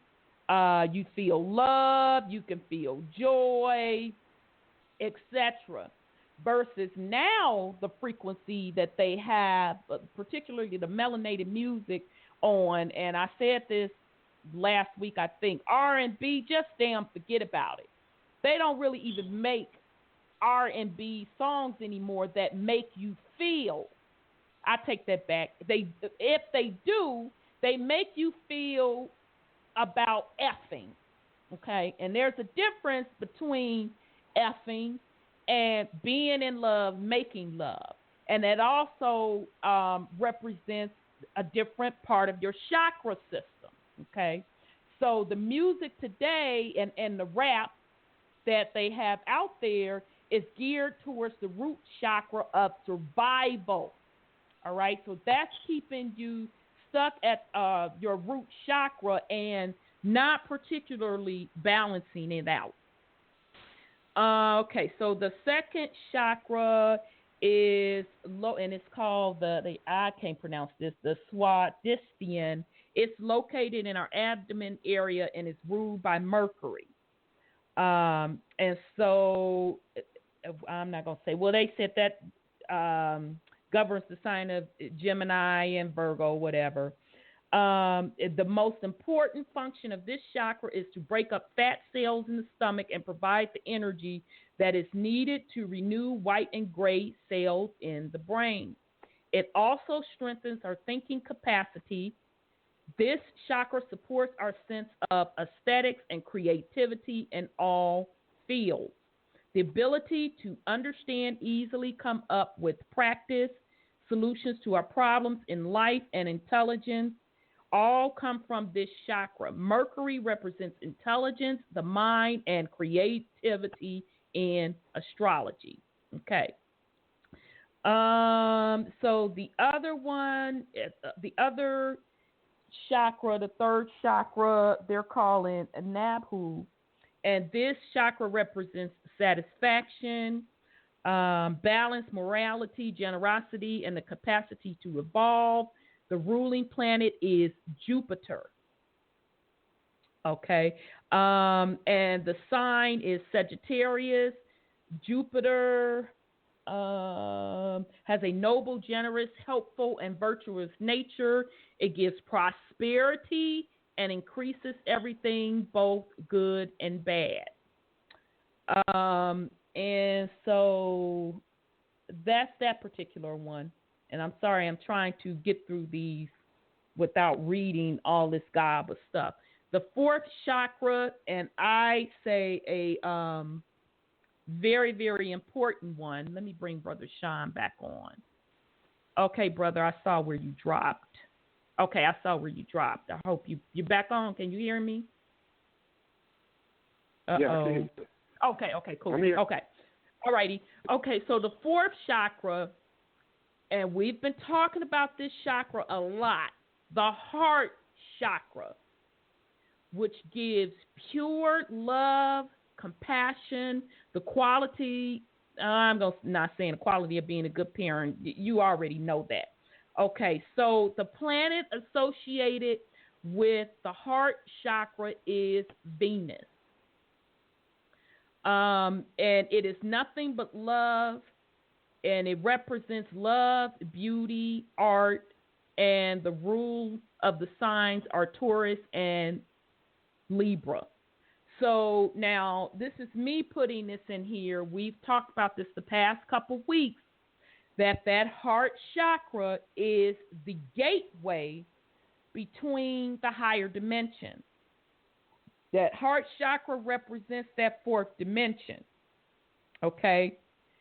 Once you're able to balance out that chakra, and when you're unbalancing that chakra, you struggle with things with ego. You struggle with things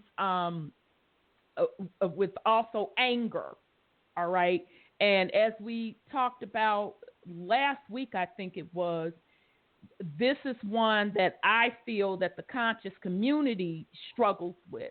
That's why we have a lot of folk out here that's just, their whole particular message is anger, having beefs with each other, what the white man ain't doing, blah, blah, blah, blah, blah. And, what we need to be doing physically, what army we need to be building. And that lies right at the center, or just quite frankly, ego. Nigga, all the people following me, woo, woo, woo. All of that's ego. That is dead center of the heart chakra not being balanced. And if you cannot balance out that heart chakra, that means you are stuck in the fourth dimensional realm, which also means that you are in that realm with the demigods that feed off of energy. Okay? So in order to start balancing out the rest of the chakras, going up your kundalini, you have to balance that heart chakra. And then when you go up to the next chakra, you are entering into the higher realms, the other higher dimensions. Okay, so that heart chakra is extremely, extremely important to balance it out. And that is associated with the color green also. I should have gave the colors of the other chakras. I apologize. And so the fifth chakra is located in the throat area. This chakra helps us feel that we are part and parcel of the whole. So notice, once we get to the throat chakra, the fifth chakra, now we're past all the ego stuff. Now it is resonating with us. Ooh, you know what? I am a part of the universe. I am a part of the divine. So I am a part of that collective whole, okay? So that's when you're getting into those higher realms. Okay, so, it just said it. We experience the feeling of being one with the universe, with nature, and with other souls when this chakra is open. Now, this is interesting. The ruling planet for this energy center is Saturn. Saturn also governs the sign of Capricorn and Aquarius. Now, interestingly enough, I know a lot of people also say that Saturn, that particular energy center, is where some beings were sitting and blocking off certain the higher realm energy sources to get to the rest of the folks on this particular planet. And particularly, they're saying that Saturn is the planet that governs the man-made religion. Okay, so that would make sense to me if the goal is to keep you stuck in lower vibrations so they can feed off of you. So why not try to block that particular energy center, i.e. Saturn, to prevent you from mastering or balancing out your Saturn chakra energy system, where you have the feeling, you realize, and you are experiencing that you are one as a collective whole. So that's very, very interesting that particular, the throat chakra is associated with the planet Saturn. Okay, and then the sixth chakra, which is located on the forehead, the ruling planet is the sun. And so, that should go without saying. I'm not going to read what they say. I don't particularly like how they break it down. We should realize that is the Christ being.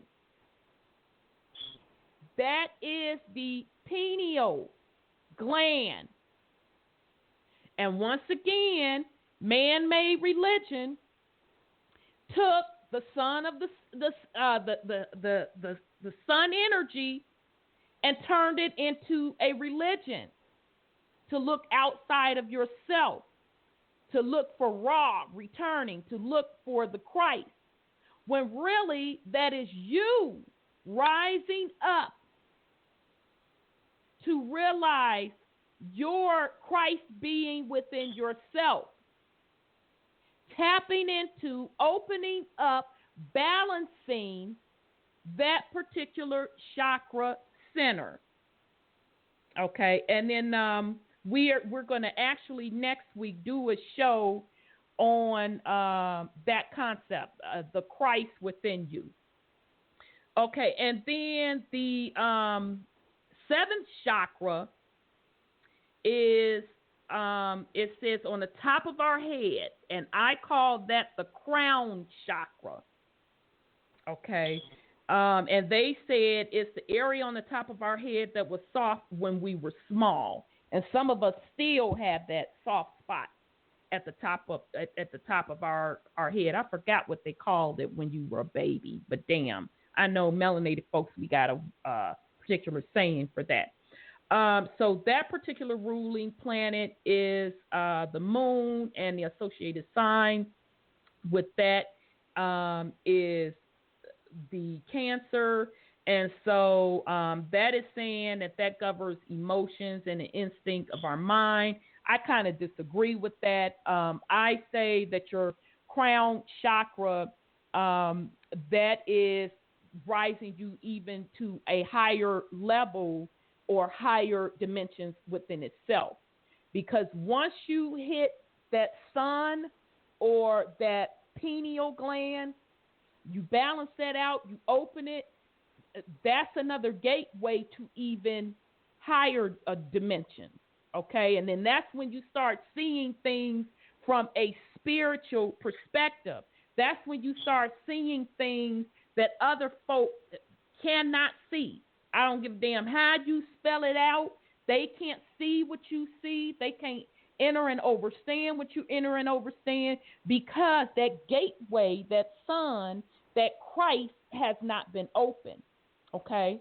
So once you're able to do that, you're able to balance that out, then you can tap into that crown chakra, and that's the gateway to everything. I mean, to infinite, beyond dimensions that you could ever imagine. Okay? So those are the chakras and how they relate to your particular energy centers. And just note, as the man said, Hans, in that video, that everything that we do on this plane, it all connects to each other. So the cause and effect, or the karma laws that we are doing, is being stored in our DNA, it's being stored in the Akashic records, and it's also being tapped into or stored into the planet's, i.e. energy centers as well. And the whole purpose of this entire thing is for you to master the contract that your spiritual contract that you wrote for yourself prior to coming to this realm, which ultimately is to balance out and master your chakra system. So I'll pause right there. I know that was damn a lot. Sorry about that. In case somebody want to put something on it. Yeah, of course. But just going to the throat chakra and Saturn. I mean, it makes sense that they would want to sit on or crush our throat chakra, because that's us speaking things into existence. Wow. Yes. It's yes. part of taking away the powers of manifestation. Yep. Damn. That's very, very, very good. So another reason that they blocked that chakra as well was the law of manifestation. Damn. Mm-hmm. That and makes a lot of sense. Block it to the heart chakra has to do with forgiveness. If your heart is hardened, you can't forgive. Right. You can't forgive yourself, let alone anybody else. Right. And you can never make it to the higher realm or the other chakra energy centers, which keeps you stuck, and therefore they could continue to feed off of you.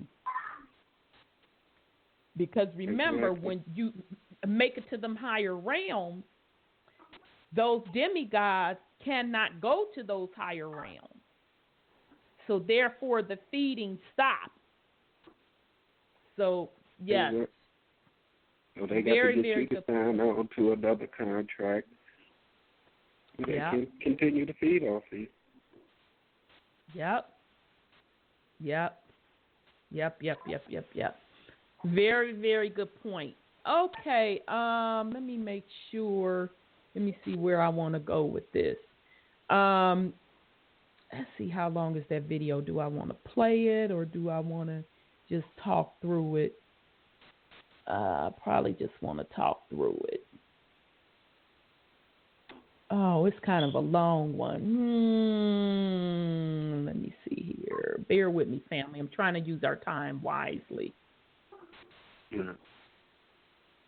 Okay. Okay, I'm going to talk through this one. If we have time, I'll come back to it. But I ran across another video. It said, "What is karma? The no bullshit explanation of how karma really works." And that's from a YouTube channel called actualize.org.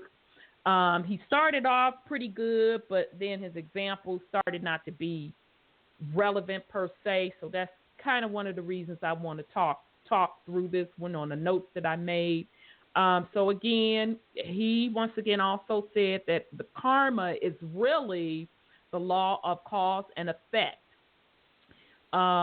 What I liked, what he did say in the video, and this was the beginning part of the video, it is a natural, physical, and spiritual law. And the other thing that I got out of the video, that he said that good really means that you are being selfless.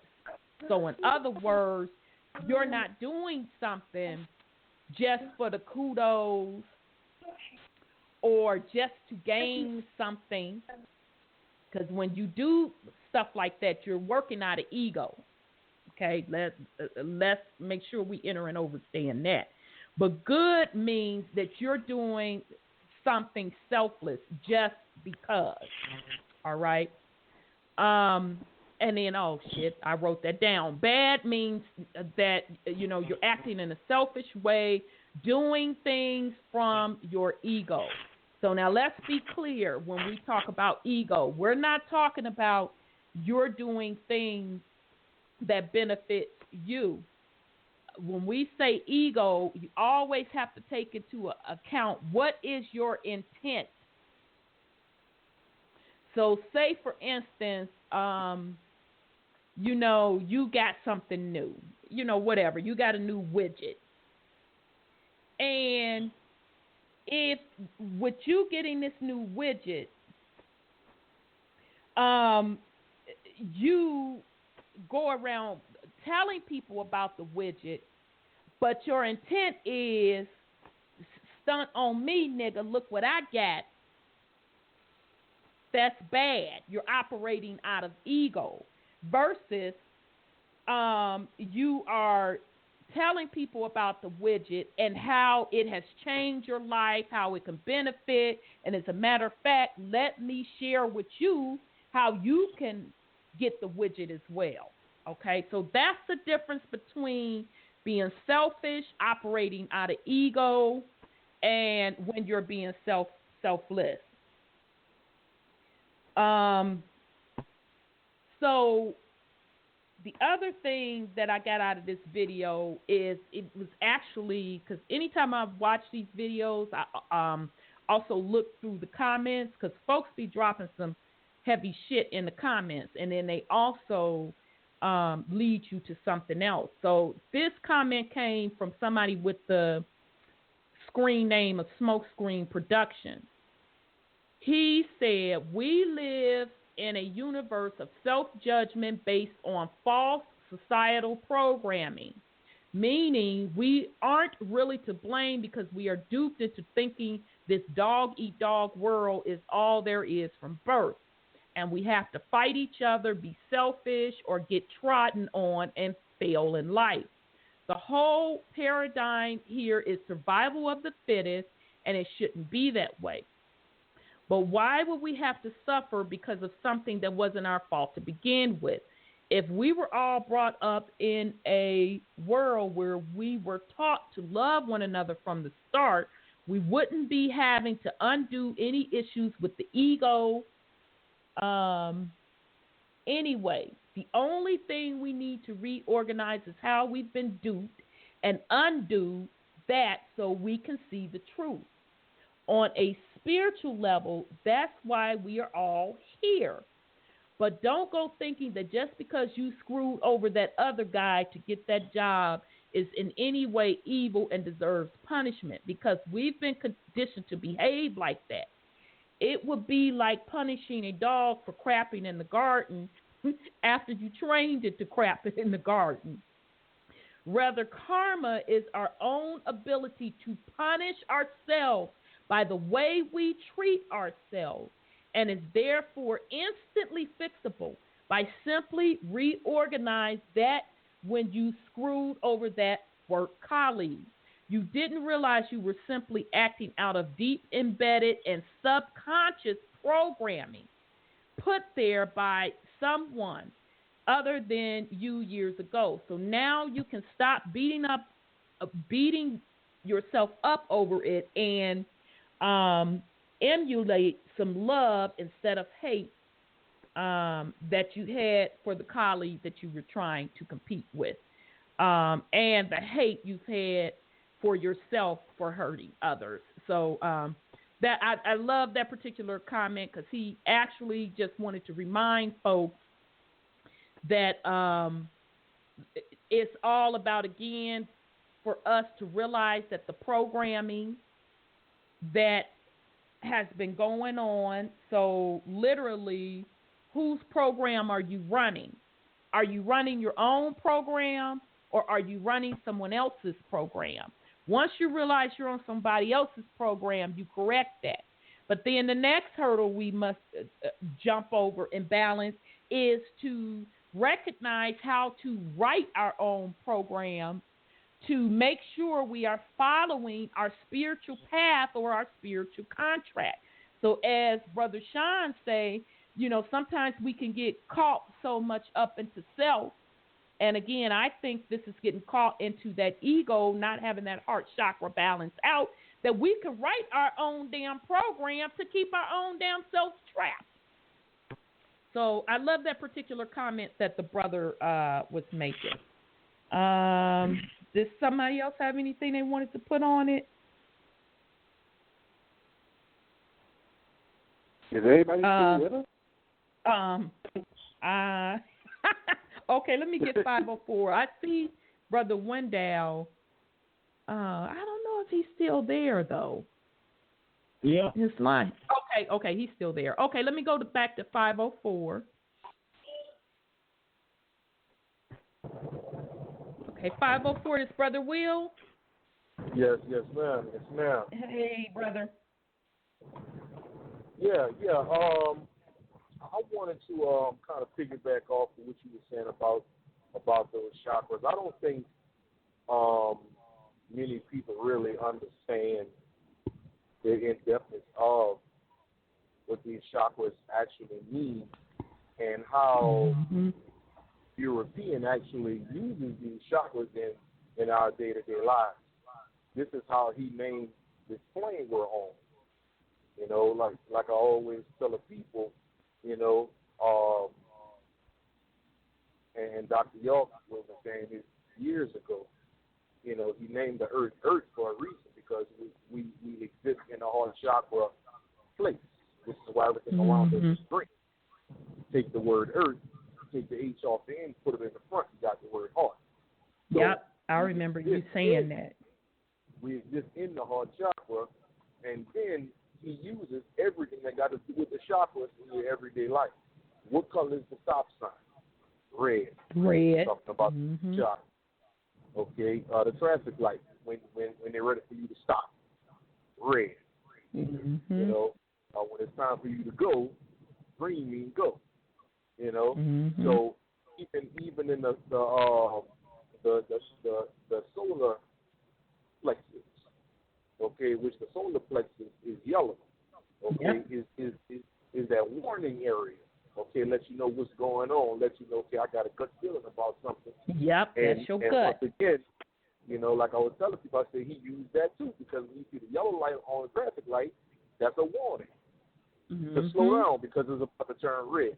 This is what he do all the time. He named the planet, the so-called planet Uranus, after the Kemetic teachings of the cobra, the Urea, which is the third eye, which in Kemetic, that snake represents that serpent energy, that Kundalini. So the word Urea, he just went on ahead and called it Uranus. So it's a lot of parts that he uses in today's world. He makes movies about them. Like I always tell the people, go watch the movie Jupiter Ascending. I love that movie. Jupiter is beneath the heart chakra. Okay, and Jupiter ascends, she goes to the heart chakra, which she can eventually go to get to her Christ self. Yeah. So he put that everywhere. When it comes to these chakras, even the planet. I heard you talking about the planet Saturn.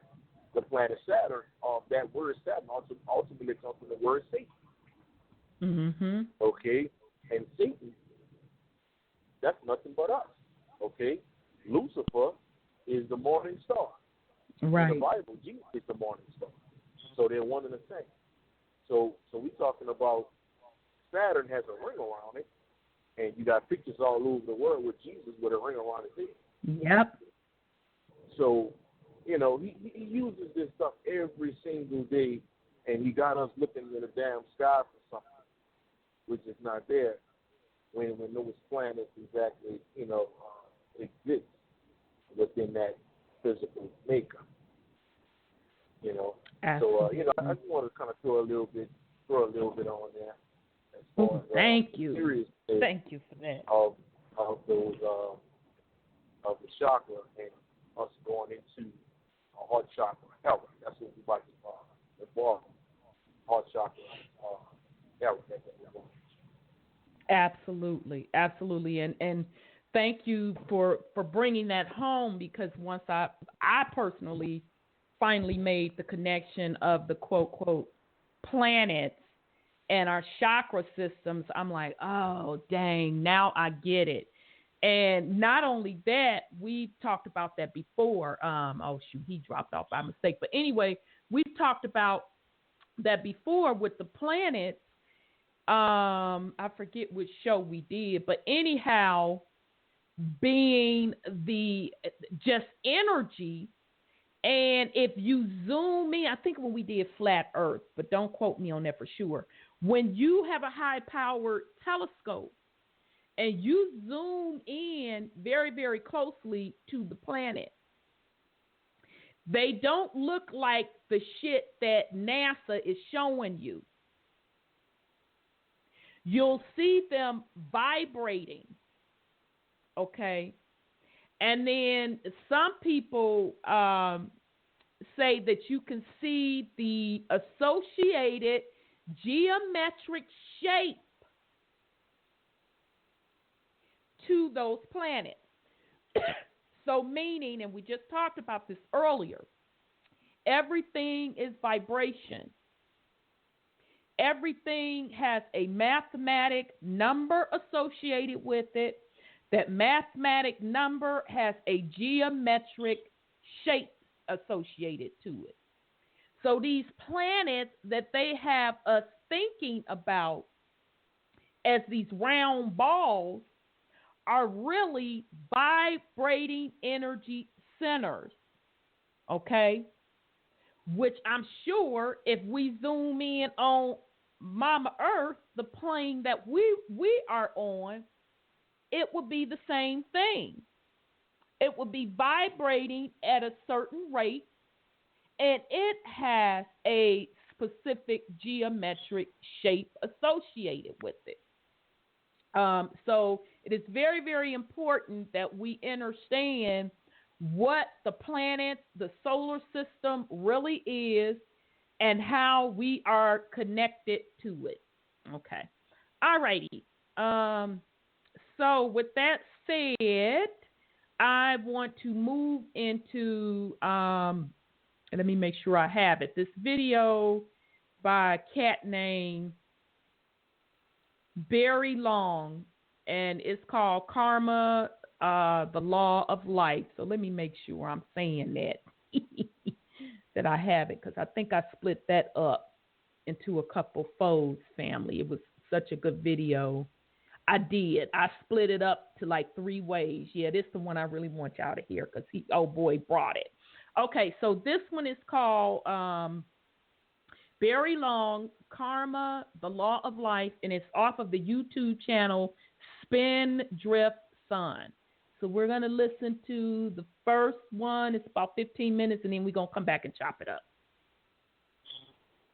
The Law of Life, Karma. This is Barry Long speaking. Unless you are prepared to be more responsible for your life than most of the Earth's population, it may be unwise for you to listen to this tape. Either it will be meaningless to you, or your life will start to change for better or for worse. The change, if not for better, should only be temporary. But you will know why it has happened and how to correct it, which is more than most people ever know or learn. I am going to be speaking about the mystery of life or the secret of living, which then will be neither a secret nor a mystery to you. The price of such knowledge, such real knowledge, is responsibility. The point is that whatever happens in your life after you hear what I'm going to say, it will be you who is responsible for it, not Barry Long, not this recording or any other person or event outside yourself. Why will be clearly stated. But by then it will be too late to change your mind. You won't be able to back out, to go back to where you are now. you won't be quite the same person again. You will already be more responsible for your life than ever before. You will know what living is about. You will understand what you have to do. You will know how to do it. And you will know what to expect and whom to blame if you don't.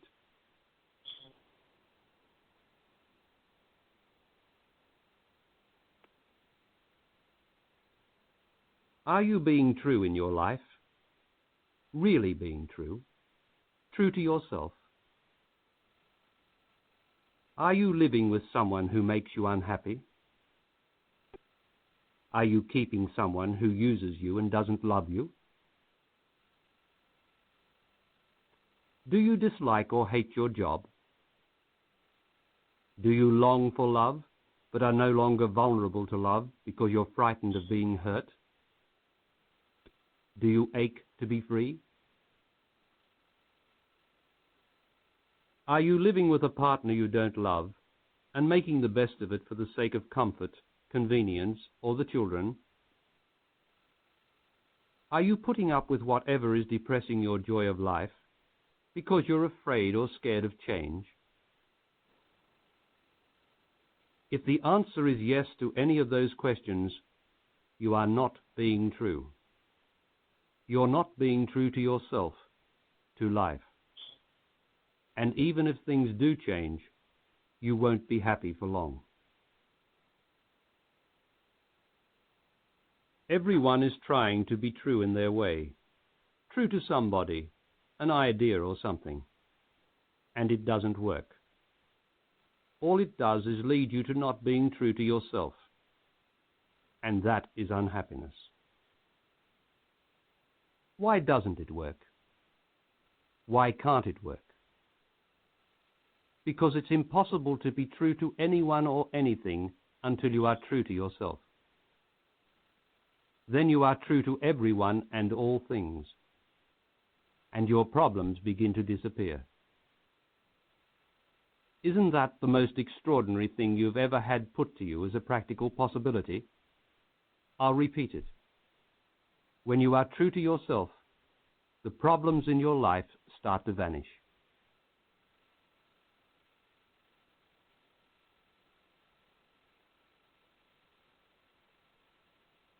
To be true, you have to discover and start to live under the law of life, sometimes called the law of karma. The world knows very little about this law and understands it less. The reason is that it's a conscious law, the conscious law, in fact the one and only real law. It governs full-time the lives of the relatively few conscious, responsible individuals on the planet. And it is available at any time to help those who are prepared and already endeavoring to become more conscious and responsible in their lives. The karmic law is practically unknown in the world because it applies or functions only in the present, now, without reference to the past. The world's laws, on the other hand, are unconscious laws, and so are all the moral codes and commandments that men and women impose on themselves and each other, or try to live by. Such unconscious laws are laws founded on the past experience. They depend wholly on evidence or rules of the past to establish who is guilty or not guilty in the present. As it is impossible for anything in the past to be true in the present, unconscious laws are only relatively true, approximately true, and they result in compromise. Compromise is trying to make the best of things in the present circumstances. The effect of these laws is to cause conflict in the person, at best the conflict of conscience, and in the world, division and discord which we see all around us.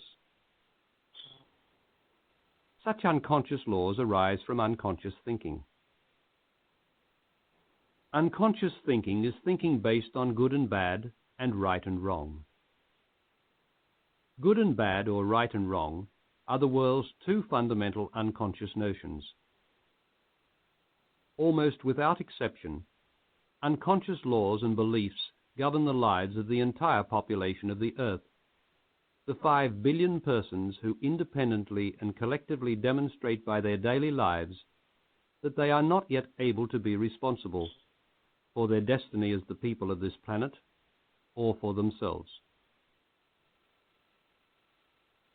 If you are unhappy with your life, you are avoiding responsibility for it.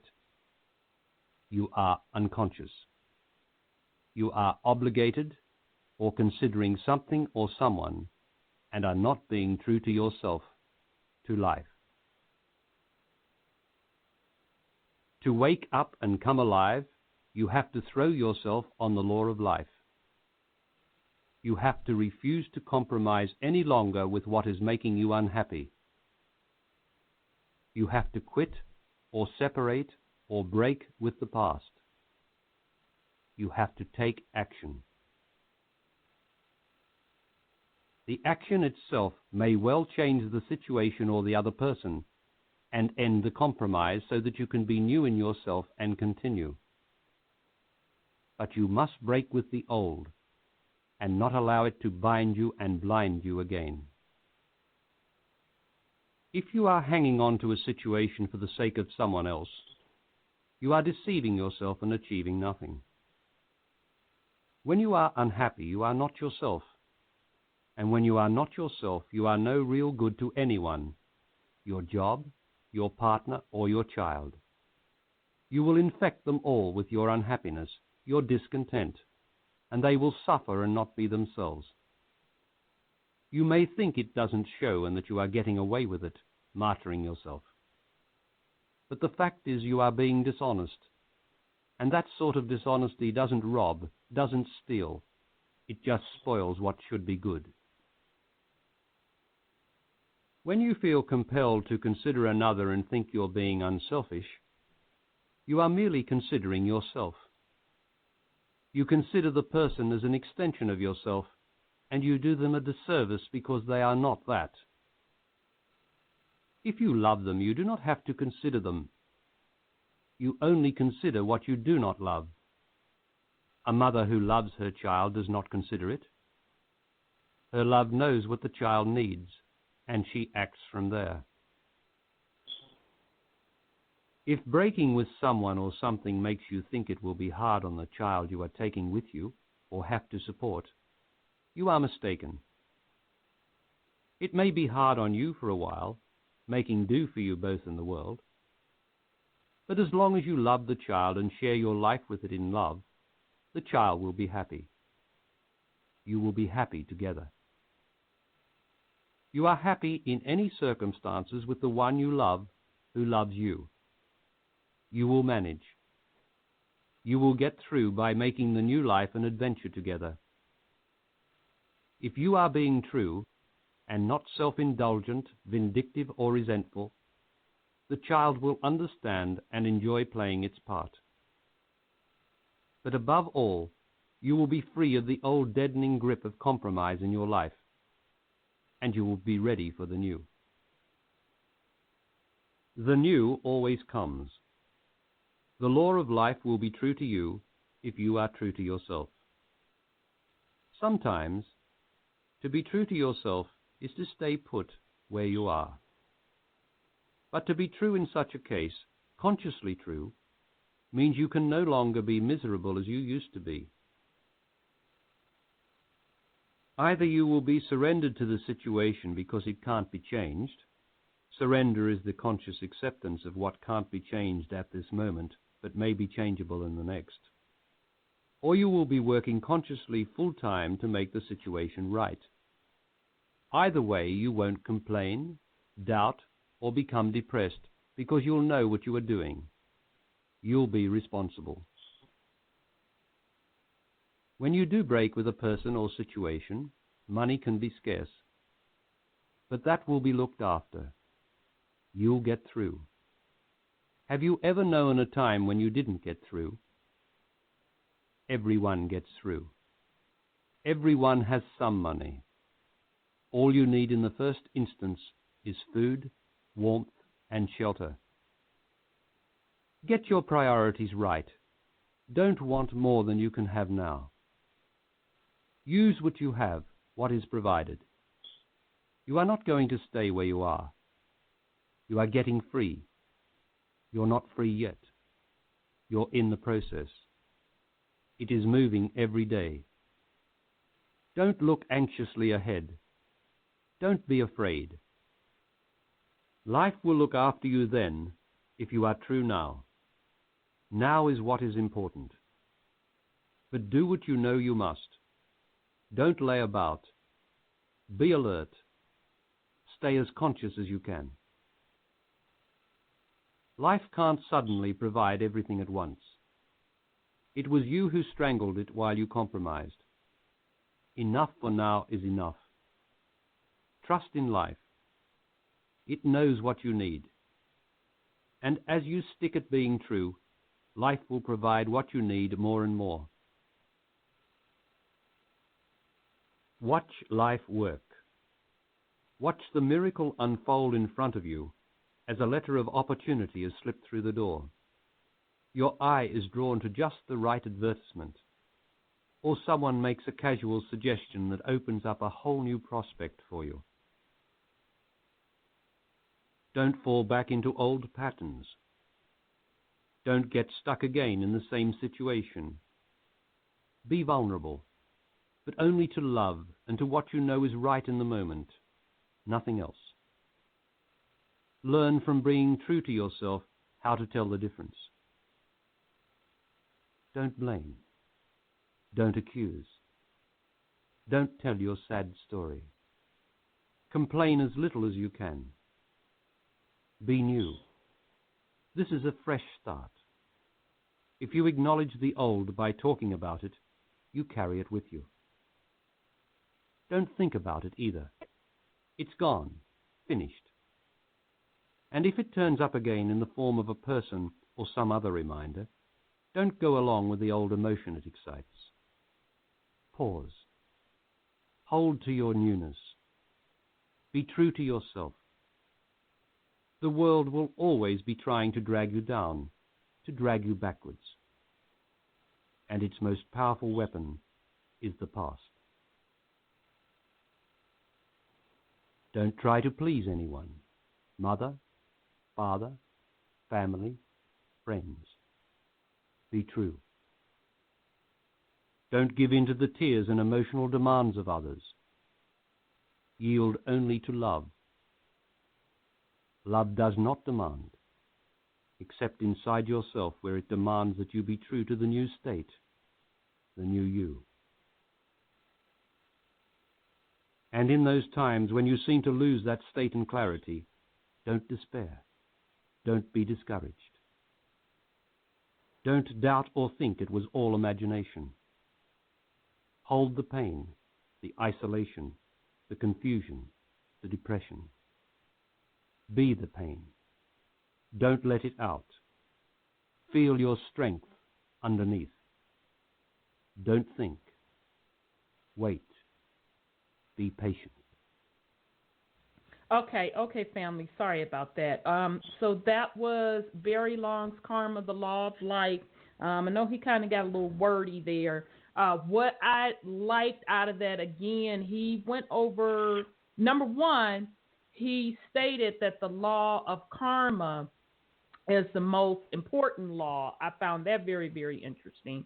But as he was going into the description of the law of karma, he brought up responsibility quite a bit in his explanation. And as we talked earlier, the law of responsibility is actually one of the laws within karma. So, meaning that life mirrors all that surrounds us, and what surrounds us mirrors life. This is a universal truth, and it's the same for everything in this existence. We must learn to take responsibility for ourselves and our circumstances. Things are neither good or bad. These are just labels that we put on them. Everything that happens to us happens in order to help us grow, and we must take responsibility to get there. So I do like how he honed in on the law of responsibility in that particular clip. So I'll pause in case somebody else has something to put on it, and then I'm going to go into a couple of other things in that video. Okay. The fact that we keep getting to there's nothing really good or bad, then how does that actually affect whether or not we have good or bad karma? I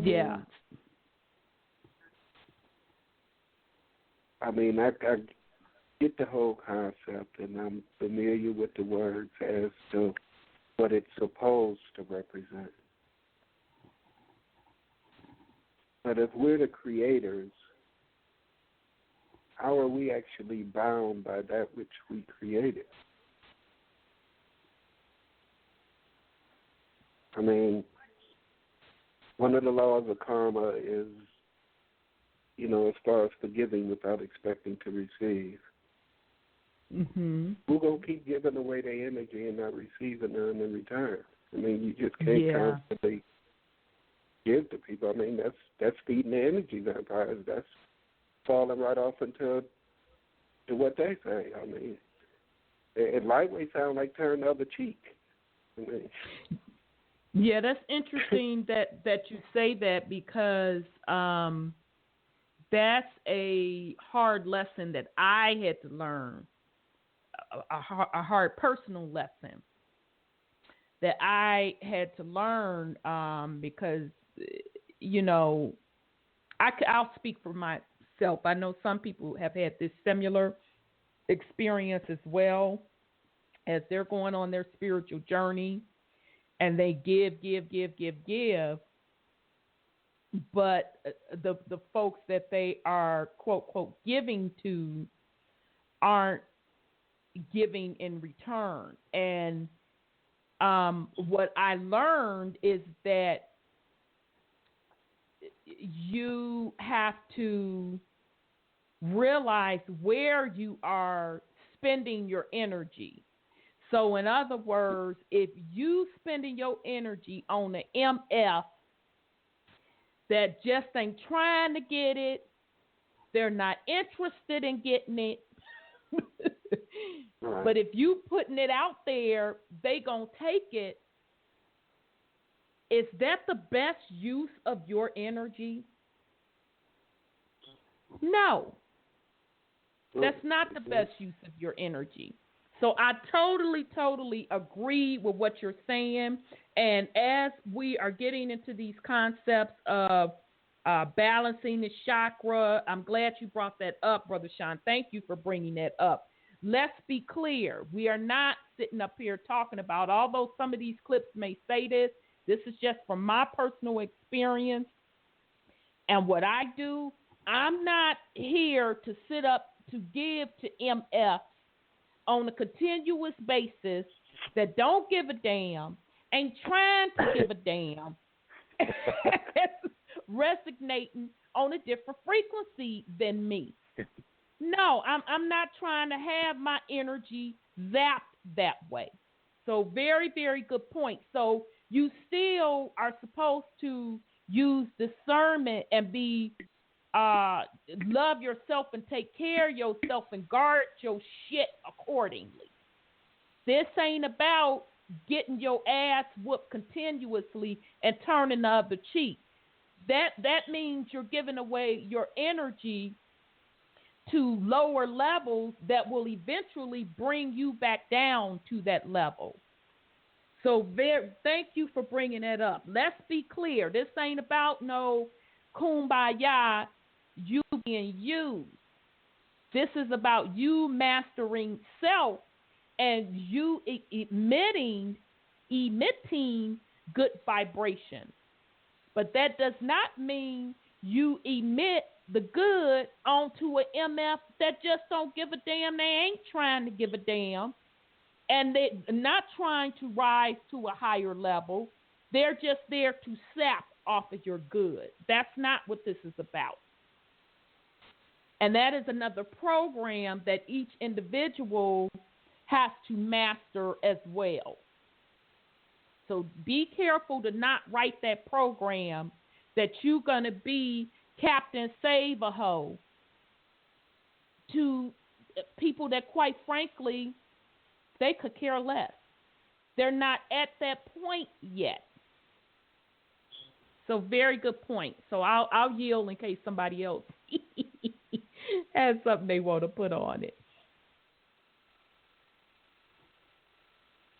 Okay, so the other thing, real quick, I'm going to fast forward it that I got out of the video. I found it interesting that he's calling the law of karma the law of life.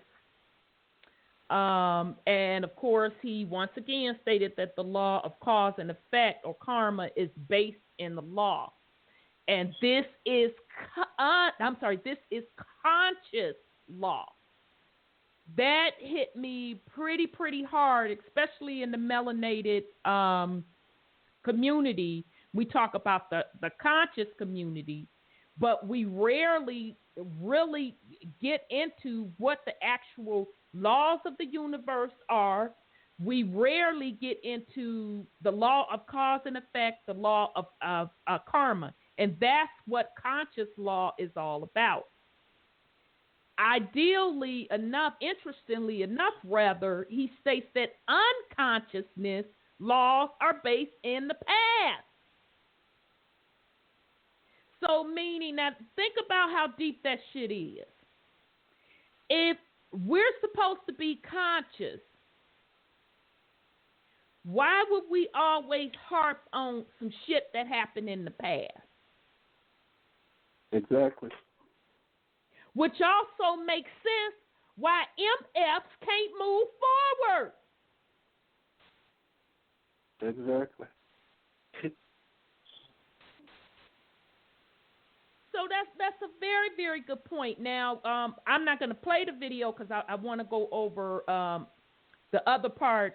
I want to go over the universal laws. I don't want to leave the show without us tapping on that. So the other parts of the other videos, he also equated corporate laws, statutes, and codes. Those laws are based in unconsciousness. So meaning it's shit based in the past. So meaning when you get a traffic ticket and they drag you in their jurisdiction to answer for that, that shit was in the past.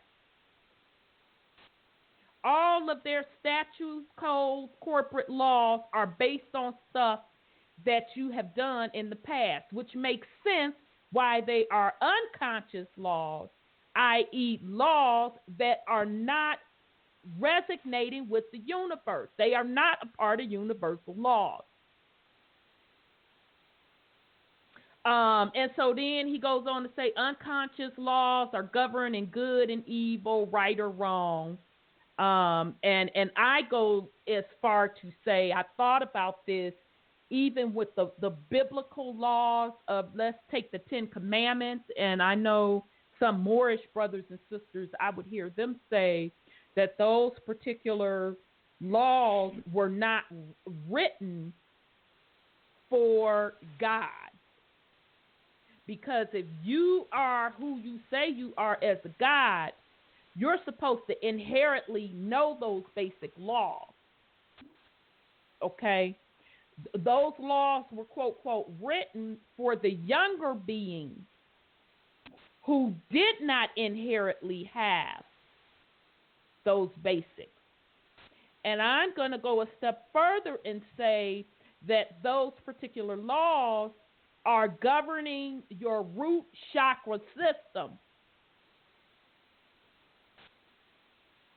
which are, if you are who you say you are as a divine being God, then those particular biblical laws, 10 Commandments, should be nothing to you. Okay? So I found that interesting as well, and I bring that up because those biblical laws are directly related to the corporate laws / statutes and codes that are used. All right, so that's why they're not lining up with the universal law. And so, again, I love how he drove point in the video. If you are unhappy with your life, you are unconscious and avoiding responsibility. And then, you have to change your conditions of unhappiness. And you must break from the past. Okay? And as melanated people, we have to break from the past. We have to break from what the slave mentality, and once you get past that, what somebody done to us, you have to break from that. We're not saying forget it. By all means, don't forget it, but you have to break past that. That's balancing out that heart chakra to hit those higher dimensions. Because if you don't break from the past, you can't go any further. Okay, and the other thing that I love what he said about the video is you don't have to be true to the world. You only have to be true to yourself.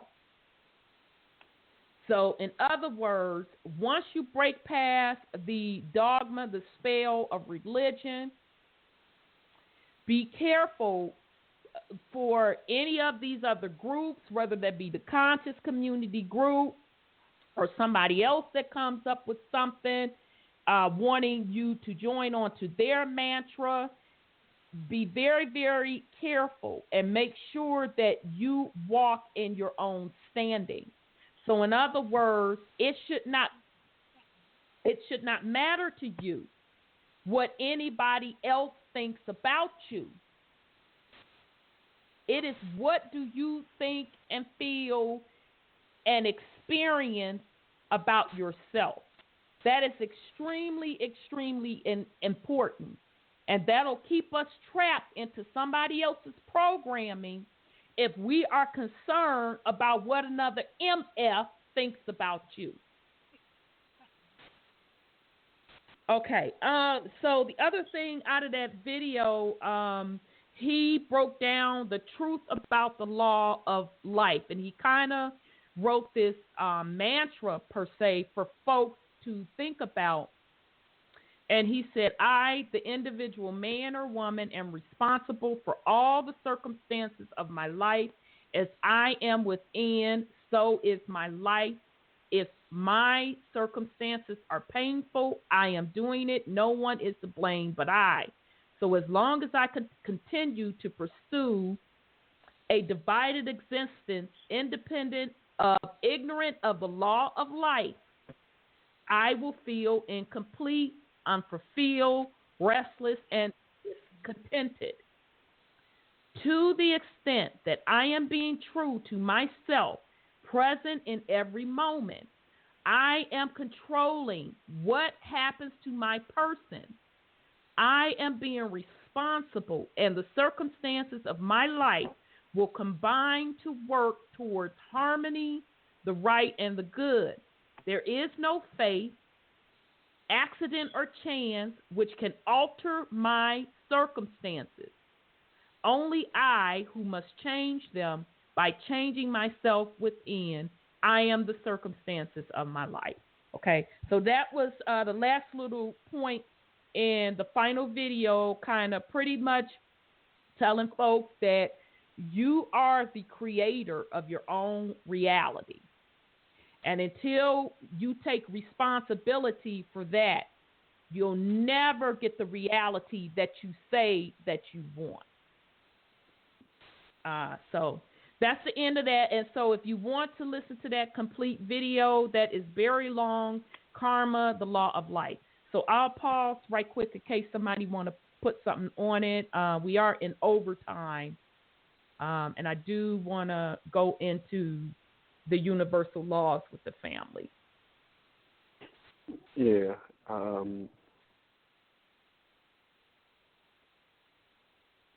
The way that I view it is that so-called legalities or man laws basically govern the physical. And when it comes to the universal laws, that somewhat governs the spiritual. But that's a good way to look at it. When it comes to laws or the writing of laws, period, we're the creators. I mean, we had to create them as part of this Matrix program as a test. Because if we created the laws, we existed before them in order to create them. So what were we doing before we created these laws? Wow. So say that if you could remember what you just say that little last part again. If we created the laws, and we aren't bound by them, what did we do before we created them? That's deep. That's very, very, very, very deep. Because our whole thought paradigm, the very way that we communicate, is based upon something that we know was created to entrap us. So,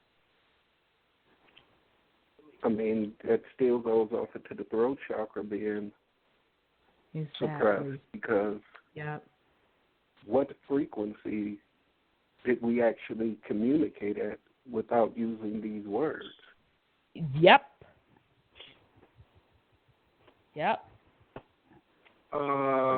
You said you got one key word in that whole little set you just did. Writing. I'm listening, brother. Right. Writing is the key. Once you figure out what happened when a certain set of people were taught how to write, they took that law and created their own to use them contrary to the teacher. That's what happened with that. If you do a little study on the name game, you'll see that. And everything that you pick up will show you that. You'll read it in a whole different light. Yep. That's a very good point. Just the etymology of words itself, and how things. I'm not talking about the etymology. I'm talking about the writing of it. I know. I was getting there too, because we saw that in the Lost Book of Inky. There's a whole different world. Agreed. It's a whole different world right there. Yeah, writing is basically sigils. Yeah. And you got to understand how they're using those sigils. That's what I'm talking about. That's what that whole thing. That's a whole different world. And so, Brother Sean, just for the family that don't know what a sigil is, if you can just briefly explain to them what it is. Well, the sigil is also a logo, like when you see McDonald's or Burger King, these corporate media logos, the ABC thing. I mean, sigils are all over the place. Yeah, symbols. Your car, they're symbols. Yep. And they're all over the place. Absolutely. And guess how the natural person got stuck with that. You carry a sigil with you every day. Take a look around, you'll see it.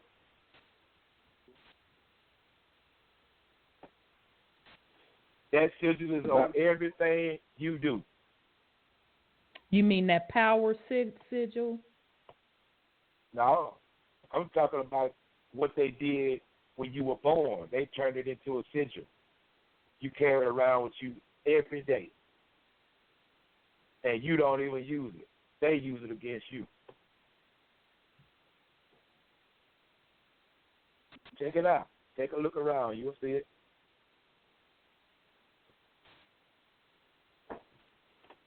Okay.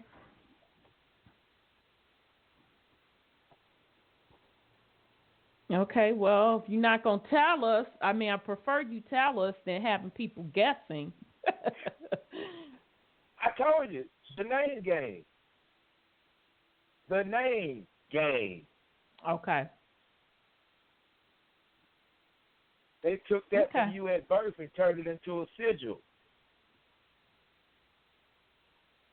It has no power until you pick up a pen or a pencil, right, and you give it power. Mhm.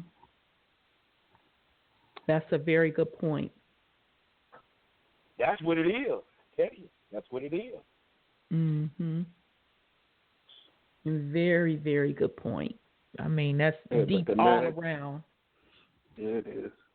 But name game, name, Amen, the hidden one. The hidden one, yep. I mean, there's certain things that aren't supposed to be spoke or written down because things are being invoked that we have no inner understanding of, and we don't know what we're doing. Yeah, let me give y'all an example. Let me give y'all an example. Take let's just take the map of the states, right? Mhm.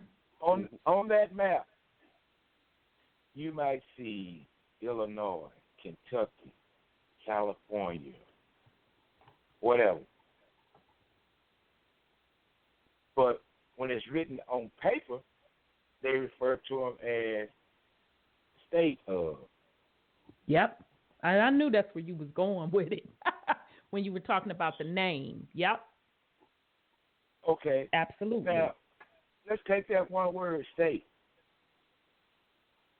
Is state not a condition? Mhm. And each one of those states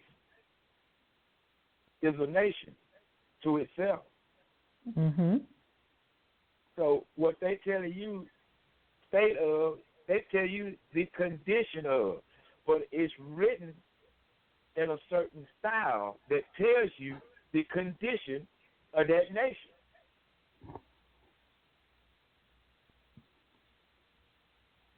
Makes sense.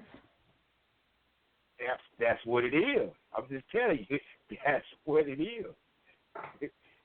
And then they take take your name and do it the same way. Yep. If you ever got a ticket or something like that, the opposing party on that document, it's going to be written in the same style as your name. Yep. But you don't have anything to do with that. Period. Unless you give it power. Right. And that's what happens.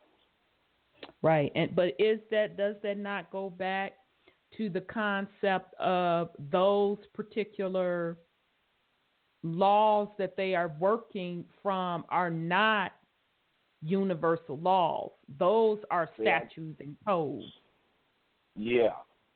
That's what. Or like Brother Sean say, the physical laws. Yeah, they created a whole different language and system off of that. Yep. But one of the things that we have to figure out is what they're actually doing with it. I totally agree. Then we on the inroads to defeating it. Because what will happen with it is once you figure out what they're doing with it, then everything they've done will backfire. Totally agree. That's what's That's what's going on this whole planet. Everything they've been doing is backfiring because you got people all over this planet that has figured this stuff out, and they're not putting up with it. Right. The whole thing is backfiring. Right. So they're not allowing them to have jurisdiction over them or to govern over them. They're figuring out, hold up, player. I don't need you to govern a damn thing. Yeah, but I'm telling you the way it is, though. It's in the name game. I totally agree with you. I 1,000% agree with you. And anybody that, this is kind of not making sense to you, I'd have to give credit where credit is due, who really did an excellent job breaking all this down are the quote folks out of the Moorish Science Temple. They do a very good job breaking down the games that were played with the name, the corporate fictional name, and straw man. If you don't want to go that route, just go to YouTube, look up videos on straw man, and you'll start to enter and understand what we mean from this conversation. So that's what they use, the language and symbols associated with that, to create a false world, a fictitious system to govern over. Okay? So very, very, very. He also went off into that in the video, talking about as far as accepting labels and this, that, and the other. Yeah. That's true. Remember, I don't know if y'all remember this or not, but I mentioned this on one of the earlier calls that I got my birth certificate authenticated just to see what kind of information I was going to come across. And when the state of Alabama sent it back to me, it didn't even come from the Department of Human Resources or the whatever you call it. The vital records. Vital records. Guess where it comes from? It comes from the Division of Trademarks and Land. That makes sense. Yeah, you know what I'm saying? They tell you what they're doing with it. Exactly, because didn't you have to go to the Secretary of State? That didn't. No, you sent it to the Secretary. You sent it to the way Alabama does it. You send it to, you order it, and then you send it to the vital record and tell them what you want to do with it. So they give you have a little online form and all that stuff to send with it. But when they send it back to you, it comes from a whole different division. That doesn't surprise me. But on that receipt, they tell you what they're doing with your name. It's been trademarked. That's essential. Yep. Absolutely. And quite frankly, what you just described, brother, is a lot of people's first awakening into consciousness. Yeah. When they see that the games that have been played with the straw man and the fictional person, that is kind of an opening for them to start seeing things in a different way. Because then you look at the whole thing and see, well, damn. Even the way they did it within itself is deep all the way around, because they definitely use words to get it done. But on a spiritual level, it's even deeper. Yeah. And it's a program to keep folk trapped. And what they do is they rob your spirit of everything that it was naturally created for. Mm-hmm. Without you knowing, unless you look into it and find out what they're doing. Right. Ciphering energy from you, basically. Absolutely. So, very, very good point, Brother Wendell. Thank you for that. That name is very, very important. So, family, if you're not familiar with what we're talking about, do a little research. Yes, sir. Go ahead on, Brother Sean. Yeah, I mean, it all plays off into the matrix because all of that is dealing with the physical. I mean, even as far as the name game, it's all part of the matrix construct, and it's a distraction all the time. I mean, we take the time to learn all these physical laws to deal within a physical construct that we're supposed to be trying to get out of. And universal law, as far as for the things that we're supposed to inherently know, is in our DNA. So anything that we have to be, quote-unquote, taught is foreign to us. We're supposed to be remembering, and just thinking back in the video when he kept saying that universal law, or the law of karma, is a little-known thing. Yes. How can that be when we created it? Yep. We just don't remember it.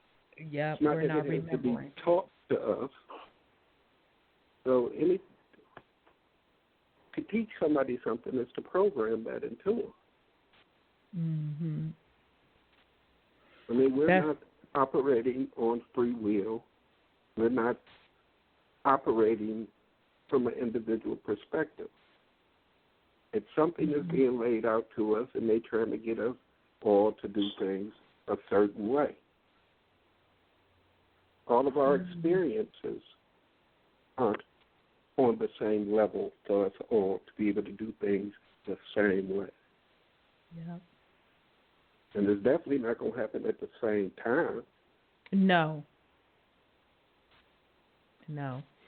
Very good point. And what I would like to add to that is, I think Brother Seven Bomar said this, is that how we greet each other in the spirit world, we don't greet each other by name. We greet each other by a sound. So meaning if I'm speaking with Brother Wendell in the spiritual realm, I'm not calling him Brother Wendell. I am singing a song that resonate with his particular frequency. So in other words, us as beings, as energy, recognize each other off of sound. So that's interesting that you say that, Brother Sean. Okay, so I do want to... I'm sorry. Go ahead on, Brother Wendell. I had two things. There's a shortcut to not having to learn all of their laws, because that's impossible. They got millions of them. Exactly. You don't even know about codes, I say, but anyway, yeah. The shortcut is to figure out that damn name game. I'm gonna give y'all something. I advise you to go get while you can still get it, if you can, while we still got the internet. Go to the government publishing office online and get that damn government style name. And you will see what they do. Get that government style, man. You can get a PDF of it and just go to town and see what they're doing with these words and names. All right. I mean, it's off the chain. Wow. All right, now. It is off the chain. I mean, I truly and understand that, really do. But the point that I'm trying to get to is that it's still a part of the matrix, and it's something that's distracting us from who we are and what our purpose is. That's correct. But how are you going to combat that if you don't know what it is? You got to get detailed. You have to get detailed. Oh yeah, trust me, I understand that. But we become what we give our energy to, and if we sit up giving all our time and energy to their words and their programs, I mean, we give an energy to it. You take your energy away from it. You stop participating in it. You stop acknowledging it, not only physically but spiritually. It goes away. We can't keep this stuff alive. We can't keep this beast alive. We got to let it die. We got to take all of our energy out of it. I'm telling you how to do that. I'm telling you how to do that. Oh, yeah. I trust and believe. I've done study on the names and the etymology of words, this, that, and the other, and it's still not actually doing the spiritual work that we need to do. That's still concentrating on the physical. Everything that we are and have done, quote unquote, historically and before language existed before any of this. And that's what we have to remember, how to get beyond this, not stay within it and keep going deeper in the rabbit hole to figure out, what they had over here. Okay, but what they had over there. But what they had over there. You ain't got to go there. Leave that stuff buried. Don't even go in the rabbit hole. That's the ability we have as gods, not to even go in the rabbit hole. I'm telling you how to bury it. Now, you can take it and do what you want to do with it, but let me make my second point about, you said something key, Ron, about the sound. Mm-hmm. I ran up on a video just yesterday on this brother that was breaking down that very thing about the sound, and guess where he was coming from? He was coming from the movie Predator. Interesting. You know, when the Predator, when they would show like from the viewpoint from inside his mask. Yeah. Mhm. He was seeing heat signatures and not right bodies like we see. He was seeing heat signatures, and he was making this little sound. Yeah. Sound like it was a clicking sound. Mhm. Remember, back before we had spoken language, it was sound, and he was actually talking because there was no such thing as vowels. Mhm. That little clicking sound that he was making, he right. was actually talking. He was actually talking to one of the other, probably talking to the mothership, somebody on the mothership or something. Mhm. That's interesting. Yeah, that make you have to go back and watch that. Mhm. Yeah, that particular movie is deep on so many levels. But okay, that makes sense. I've never thought of it in that light. Yeah, and I don't think he was this deep on it, but he showed something that is basically karma. The stuff that these people are doing on this planet, hunting the animals and all that, what were they doing? That predator was catching them stuff and skinning them and hanging them upside down, just like they do animals. Right, because that's what they came there for, to hunt. Yeah. Absolutely. Very, very interesting. Okay, I'm going to have to take another look at that movie. So, okay, I want to get into the universal laws, the 12 universal laws. And this actually came off a sister's LinkedIn page called Genevieve Goldflight. And it's the hidden power of the 12 universal laws.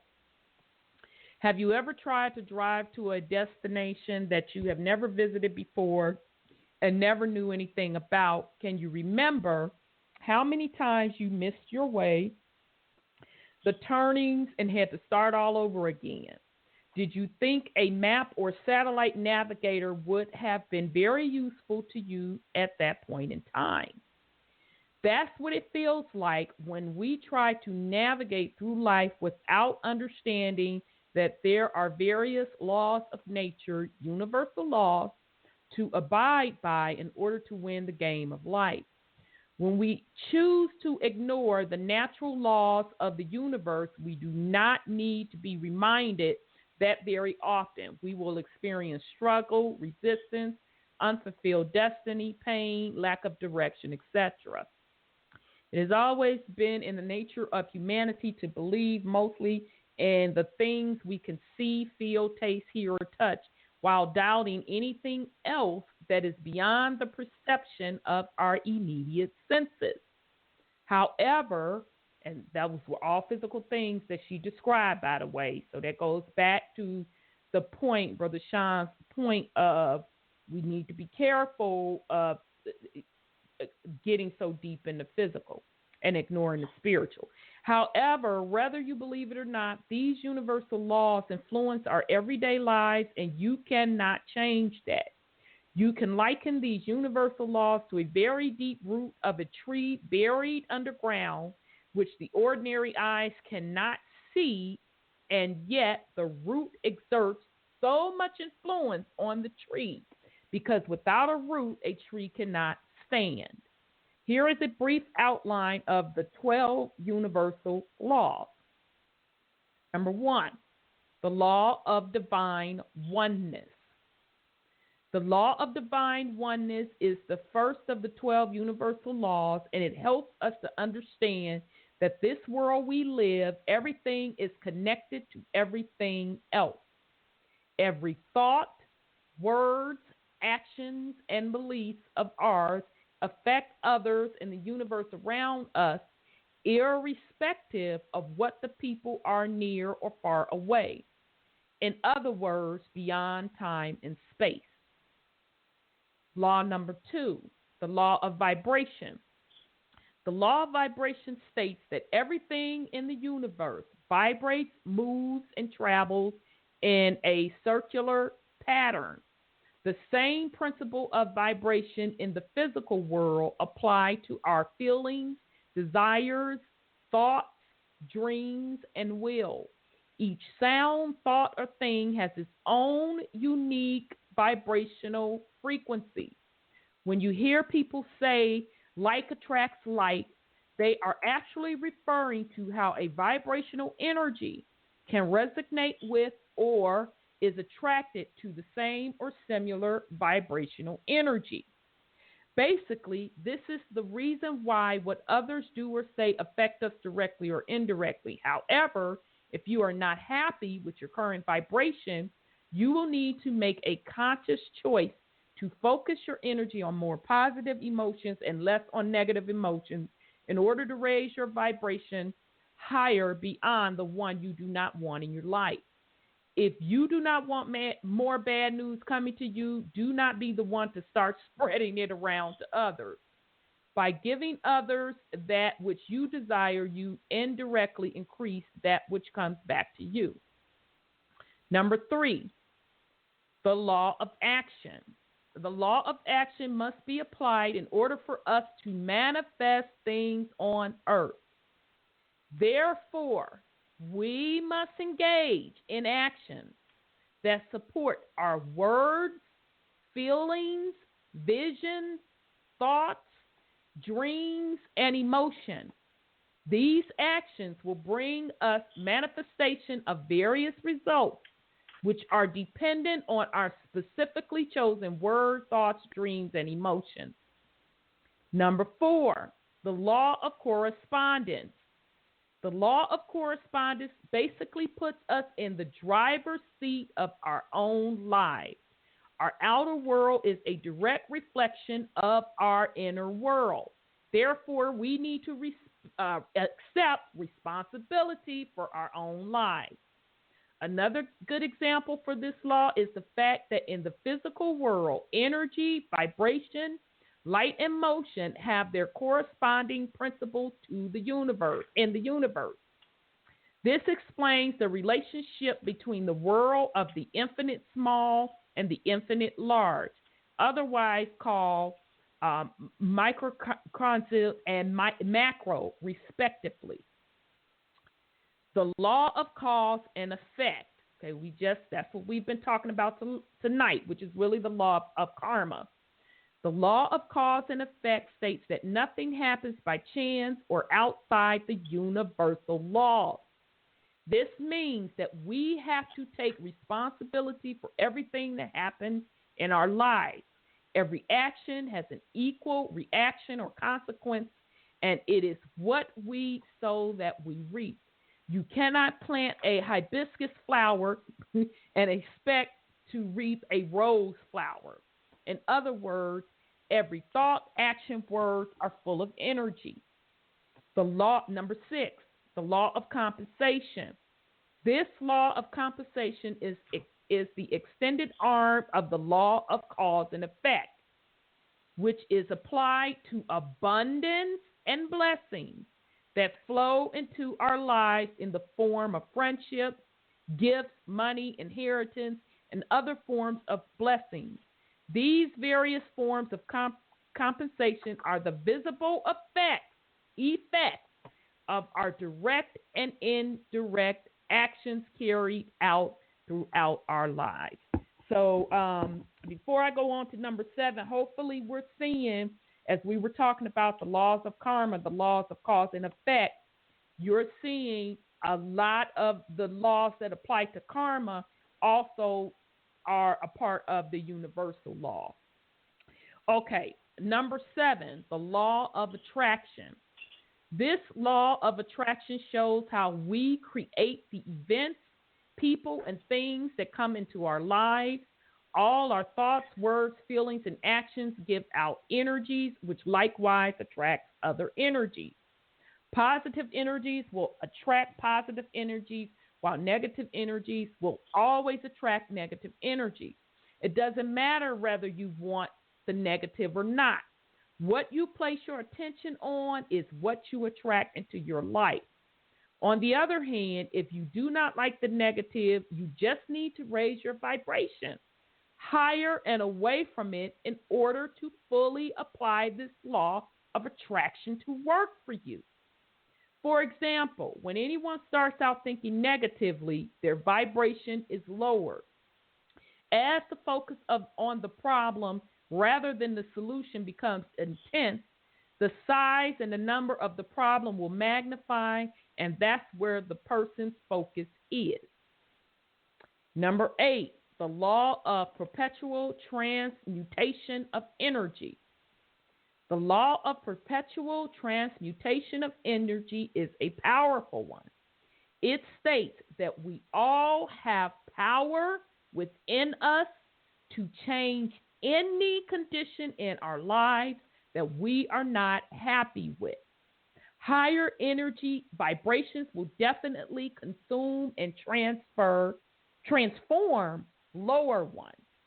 Therefore, we can change the energies in our lives by understanding the universal laws and applying the principles in such a way as to affect a positive change in our lives. Number 9, the law of relativity. The law of relativity states that each person will receive series of situations or problems for the purpose of strengthening the inner light within us. This law makes it possible for us to stay connected to our hearts when we proceed to solve problems or remedy the situation, which is a test for us. This law also teaches us to compare our situations to other people's problems and put everything into the right perspective. No matter how bad we perceive our situation to be, there is always someone who is in a more difficult or worse situation, thereby making it all relative. Nobody is ever given a problem they will be unable to handle, as we already have the ability to handle them. Do not spend your time looking for happiness from the outside, as it already lies within you. Number 10, the law of polarity. The law of polarity states that everything is on a continuum and has an opposite. There has to be darkness so that we might appreciate light. There is solid and liquid, and we can see and feel the difference. We have the ability to suppress and transform undesirable thoughts by focusing on the opposite thought, thereby bringing the desired positive change. This could also be likened to the law of mental vibration. Number 11, the law of rhythm. The law of rhythm states that everything vibrates and moves to a certain rhythm. This rhythm establishes cycles, seasons, patterns, and stages of development. Each cycle is a reflection of the regularity of God's universe. To master each rhythm, you must rise above any negative part of the cycle. Number 12, the law of gender. The law of gender states that everything has its masculine, yang, and feminine, yin principles, and that these are the basis for all creation in the universe. As spiritual beings, we must ensure that there is balance between the masculine and feminine energies within us in order for us to become true co-creators with God. So again, that is the hidden powers of the 12 universal laws. I pulled this from a LinkedIn page from a sister, Genevieve Gold Flight. I think she did an excellent job breaking down those universal laws into plain language. Okay, so I'll pause in case one of you all wanted to put something on, and we do have 2 calls in the queue as well. Yeah, the only thing I wanted to put on it is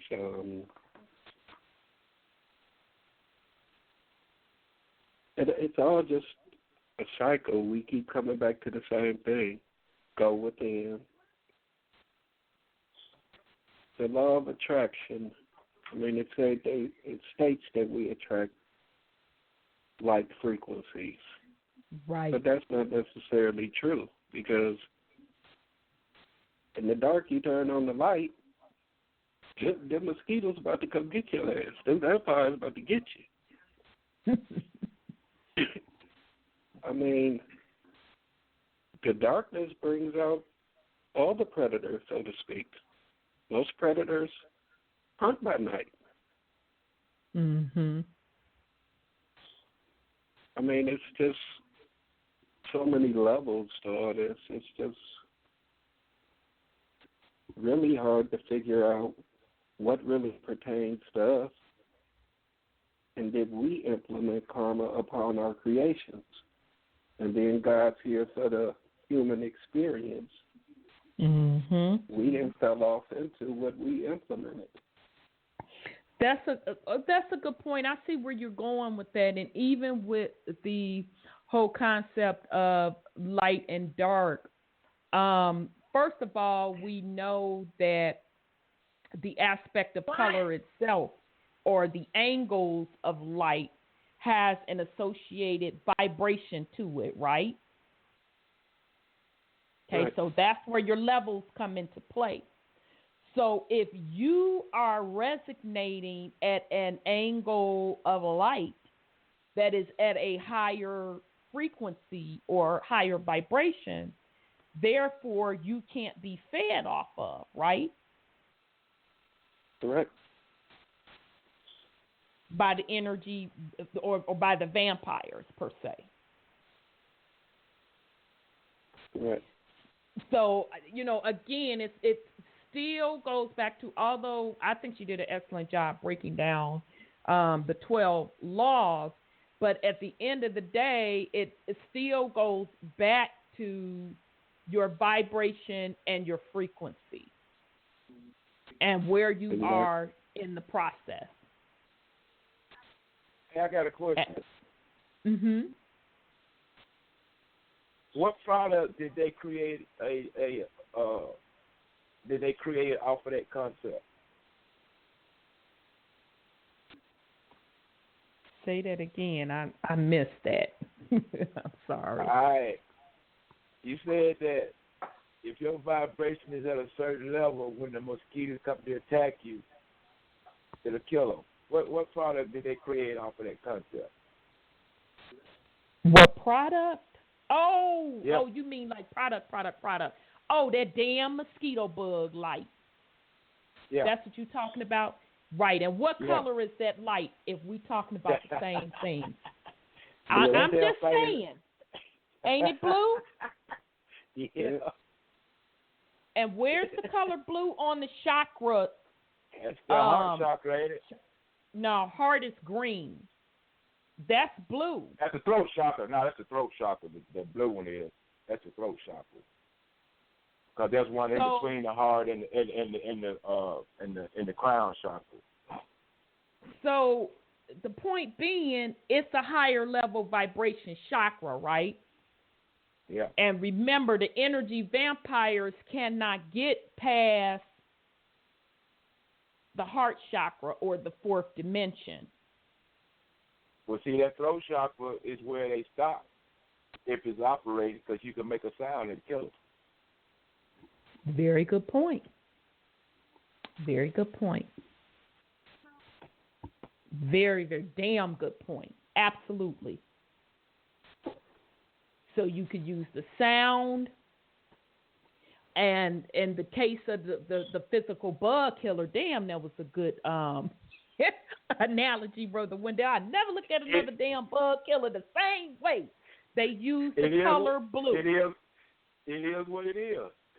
They literally use the color blue. And I can guarantee you, if you got a microphone sensitive enough, it's emitting some type of sound. Absolutely. And it's interesting because I can't remember who specifically said this, and I see you 980, I'm coming to you. I don't remember who specifically said this. It was the brother that said it, that you can be out, since we on the conversation of mosquitoes, you could be outside, side by side with somebody. And one person, the mosquitoes is biting the shit out of them. They just, mosquitoes tearing me up. And you like, trying, like, what? Really? Straight up? And the person, the dude said, I can't remember this brother's name. That's because you're vibrating on different frequencies. Yeah. So if you're vibrating at, past that heart chakra, higher, level, the mosquitoes like, oh, I ain't finna go over there and fool with that. So in other words, your aura, the light around your body, resonates at a color level that the mosquitoes cannot tolerate. So it's at that blue level or higher, because it's blue, purple, and then crystal, which is crown, that mosquito ain't even trying to F with. Because it know you can come that way if you want to, but you will be zapped. But I've also heard it said that mosquitoes and carnivorous bugs like that attack people who eat meat more than people who don't. Oh, really? Now that's interesting. It's karma. It's karma. That's interesting. You feed off of stuff, so okay, I'm gonna feed off of you. Let you see how I feel. Right, and that's a good point, and or the combination of whatever the animal suffered in the process that you were consuming now is embedded within you too. Exactly. You take it on that animal's karma. Exactly. You taking on the animal's karma. You taking on the animal's condition, and especially the way they raise shit. They not even raising food at this point. They're manufacturing it, where the food stands in its own feces. It's bred for the purpose, and from the time it's bred all the way up until they slaughter it, it's just living a horrible life. So that's embedded in that particular animal's cell and in its DNA. So I can see that, Brother Sean. That makes sense. Yeah, when they slaughter an animal, you gotta think about something. These animals know what's going to happen to them. They got fear, anxiety, and all that shit going on that's in their blood. Mm-hmm. Right. Which goes back to what I said earlier. If you are going to eat meat, now I'm not here to be the food police for nobody. Don't get me wrong. At a minimum, you are supposed to be preparing it a certain way, and you definitely are supposed to be speaking to that particular food, okay? And that even goes for the vegetables too, the vegetables and fruit too. You're supposed to be speaking to it, giving gratitude to it, telling the food that if it has suffered anything, blah, blah, blah. That's what you're supposed to be speaking into the food that you are about to ingest into your own body. Even with something as simple as water. I speak over my water. Absolutely. I speak over my water to change. It's twofold. It's a spiritual thing, but on the metaphysics level, me speaking into my water, I'm changing the structure of my water to a higher vibration. Because water has memory. Absolutely. These are the things that we're supposed to be doing. So very, very good point, Brother Sean. Let me go to 980. They've been holding for quite a bit. Let me bring them. 980, your line is open. Namaste. How are you? I'm well, beloved. How are you? I'm good. Sitting back, enjoying the show, laughing a little bit, smiling a little bit, eyes going up to the left and right. Ooh, interesting topic. And I'm going to say something. As far as the bug lights go, you can get bug lights in any colors. I work at Home Depot. We have red. We have yellow. So it's not really based on the color. It's more like the frequency that it gives off. Okay, so that's fair enough. I have a yellow one outside my door, and it zaps the bugs too. But staying on bugs, I was listening to a lecture the other day by Osaka Ford, and he said something that was very interesting too. Sometimes when you get those bug bites, they're downloading information into you, so it ain't always a negative thing. And I started paying attention to that. I was like, I wonder what he's talking about. As far as the mosquitoes, it's very seldom that I get bit by a mosquito. Very seldom. Me and too. Brought up, don't eat meat. I don't eat meat. But anyway, today I got bit by a mosquito. And I looked and I was like, wow, I got bit by a mosquito. The bug was gone within 15, 20 minutes. And all of a sudden I started getting these thoughts. I was like, where's all this information coming from? What is this? I mean, just thoughts that was just out of this world, stuff that I would even never think about. And I'm like, wow, because I've been watching this series, and this one, well, you need to check out too, sis, 12 Monkeys. Yeah, I noticed you've been putting that up, and you about the second person too, so I got that and American Gods I got to get up on, yes. Oh, yeah, American Gods too. But something else I want to touch on is a lot of us, I'm not going to say us because I dwell all over the place, but a lot of people are so stuck in the physical world, so they can't see anything on the spiritual world. As far as things being sigils, I have to disagree with that because a sigil is something you have to physically see until it's written. but names have vibrations. I mean, I call myself Queen, and a lot of people say Queen has a negative connotation, but that's their reality for Queen. When I hear the word Queen, it gives me power. It lifts me up. My vibrations are like, yes, you know who I am, and I know who I am. Even when they call me Beverly or Taliba, you know, it's just the vibration of the name. But we're so stuck on these titles, you know. We want to be gods. We want to be goddesses. We want to be this. We want to be that. I have to agree with Sean. What were we before we had all of this? At one time, we didn't even open our mouths to communicate.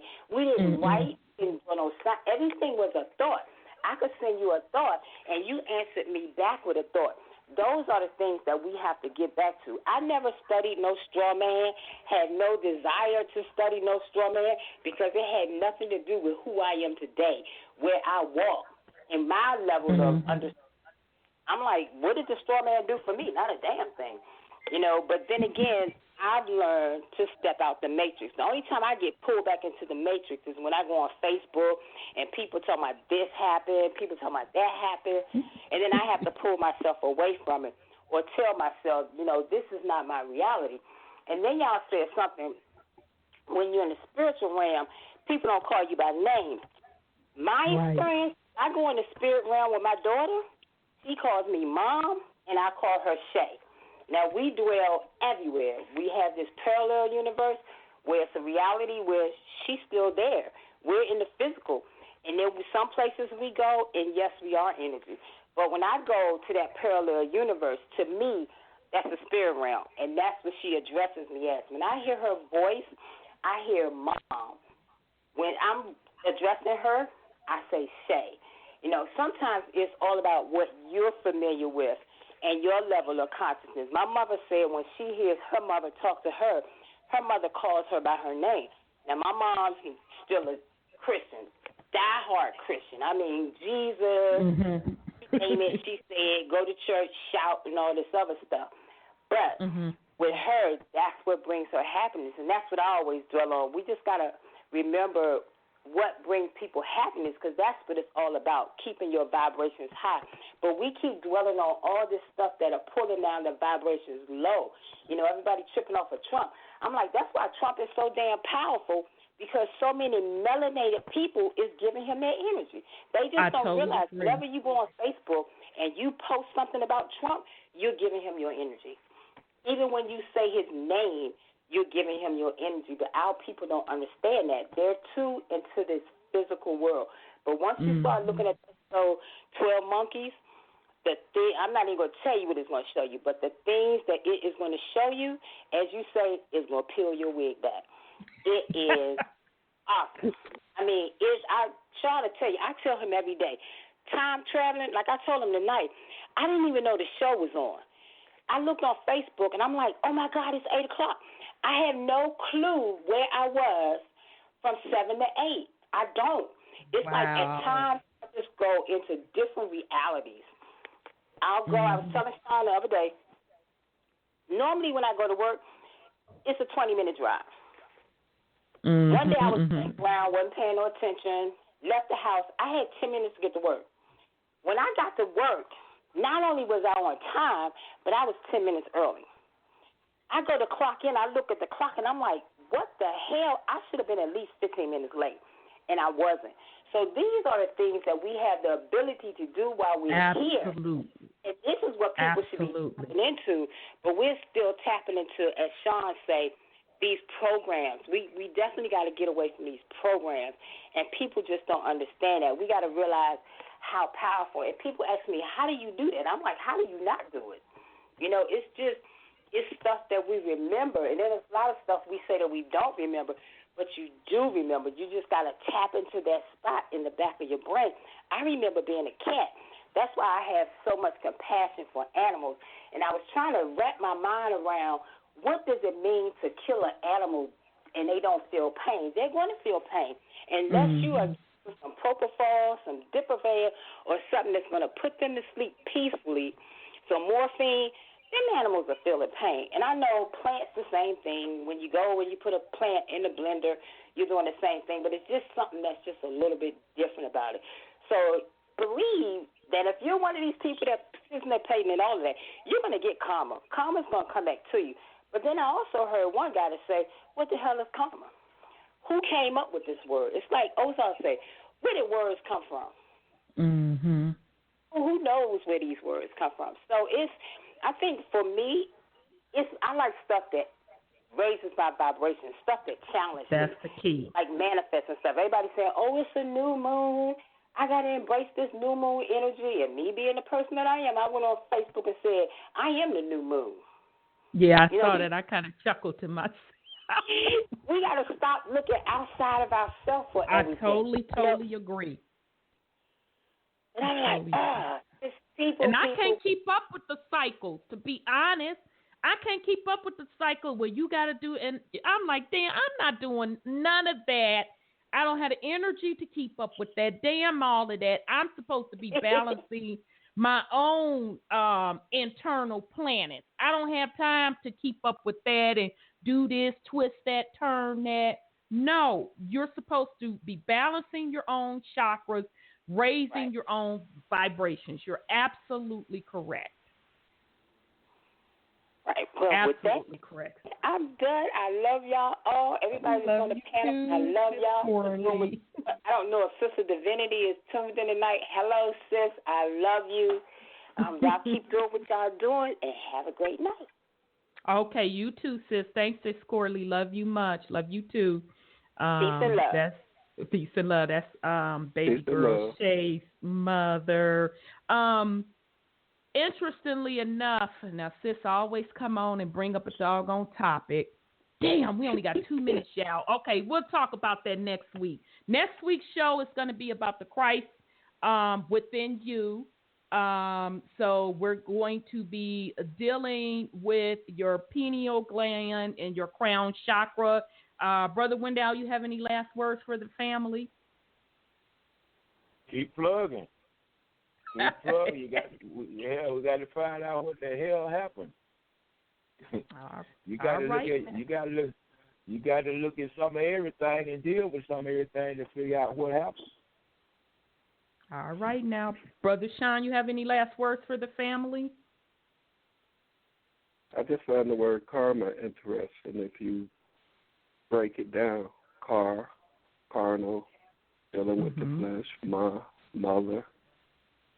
I mean, who's to say what the true definition of it is? We keep looking outside for it instead of inside.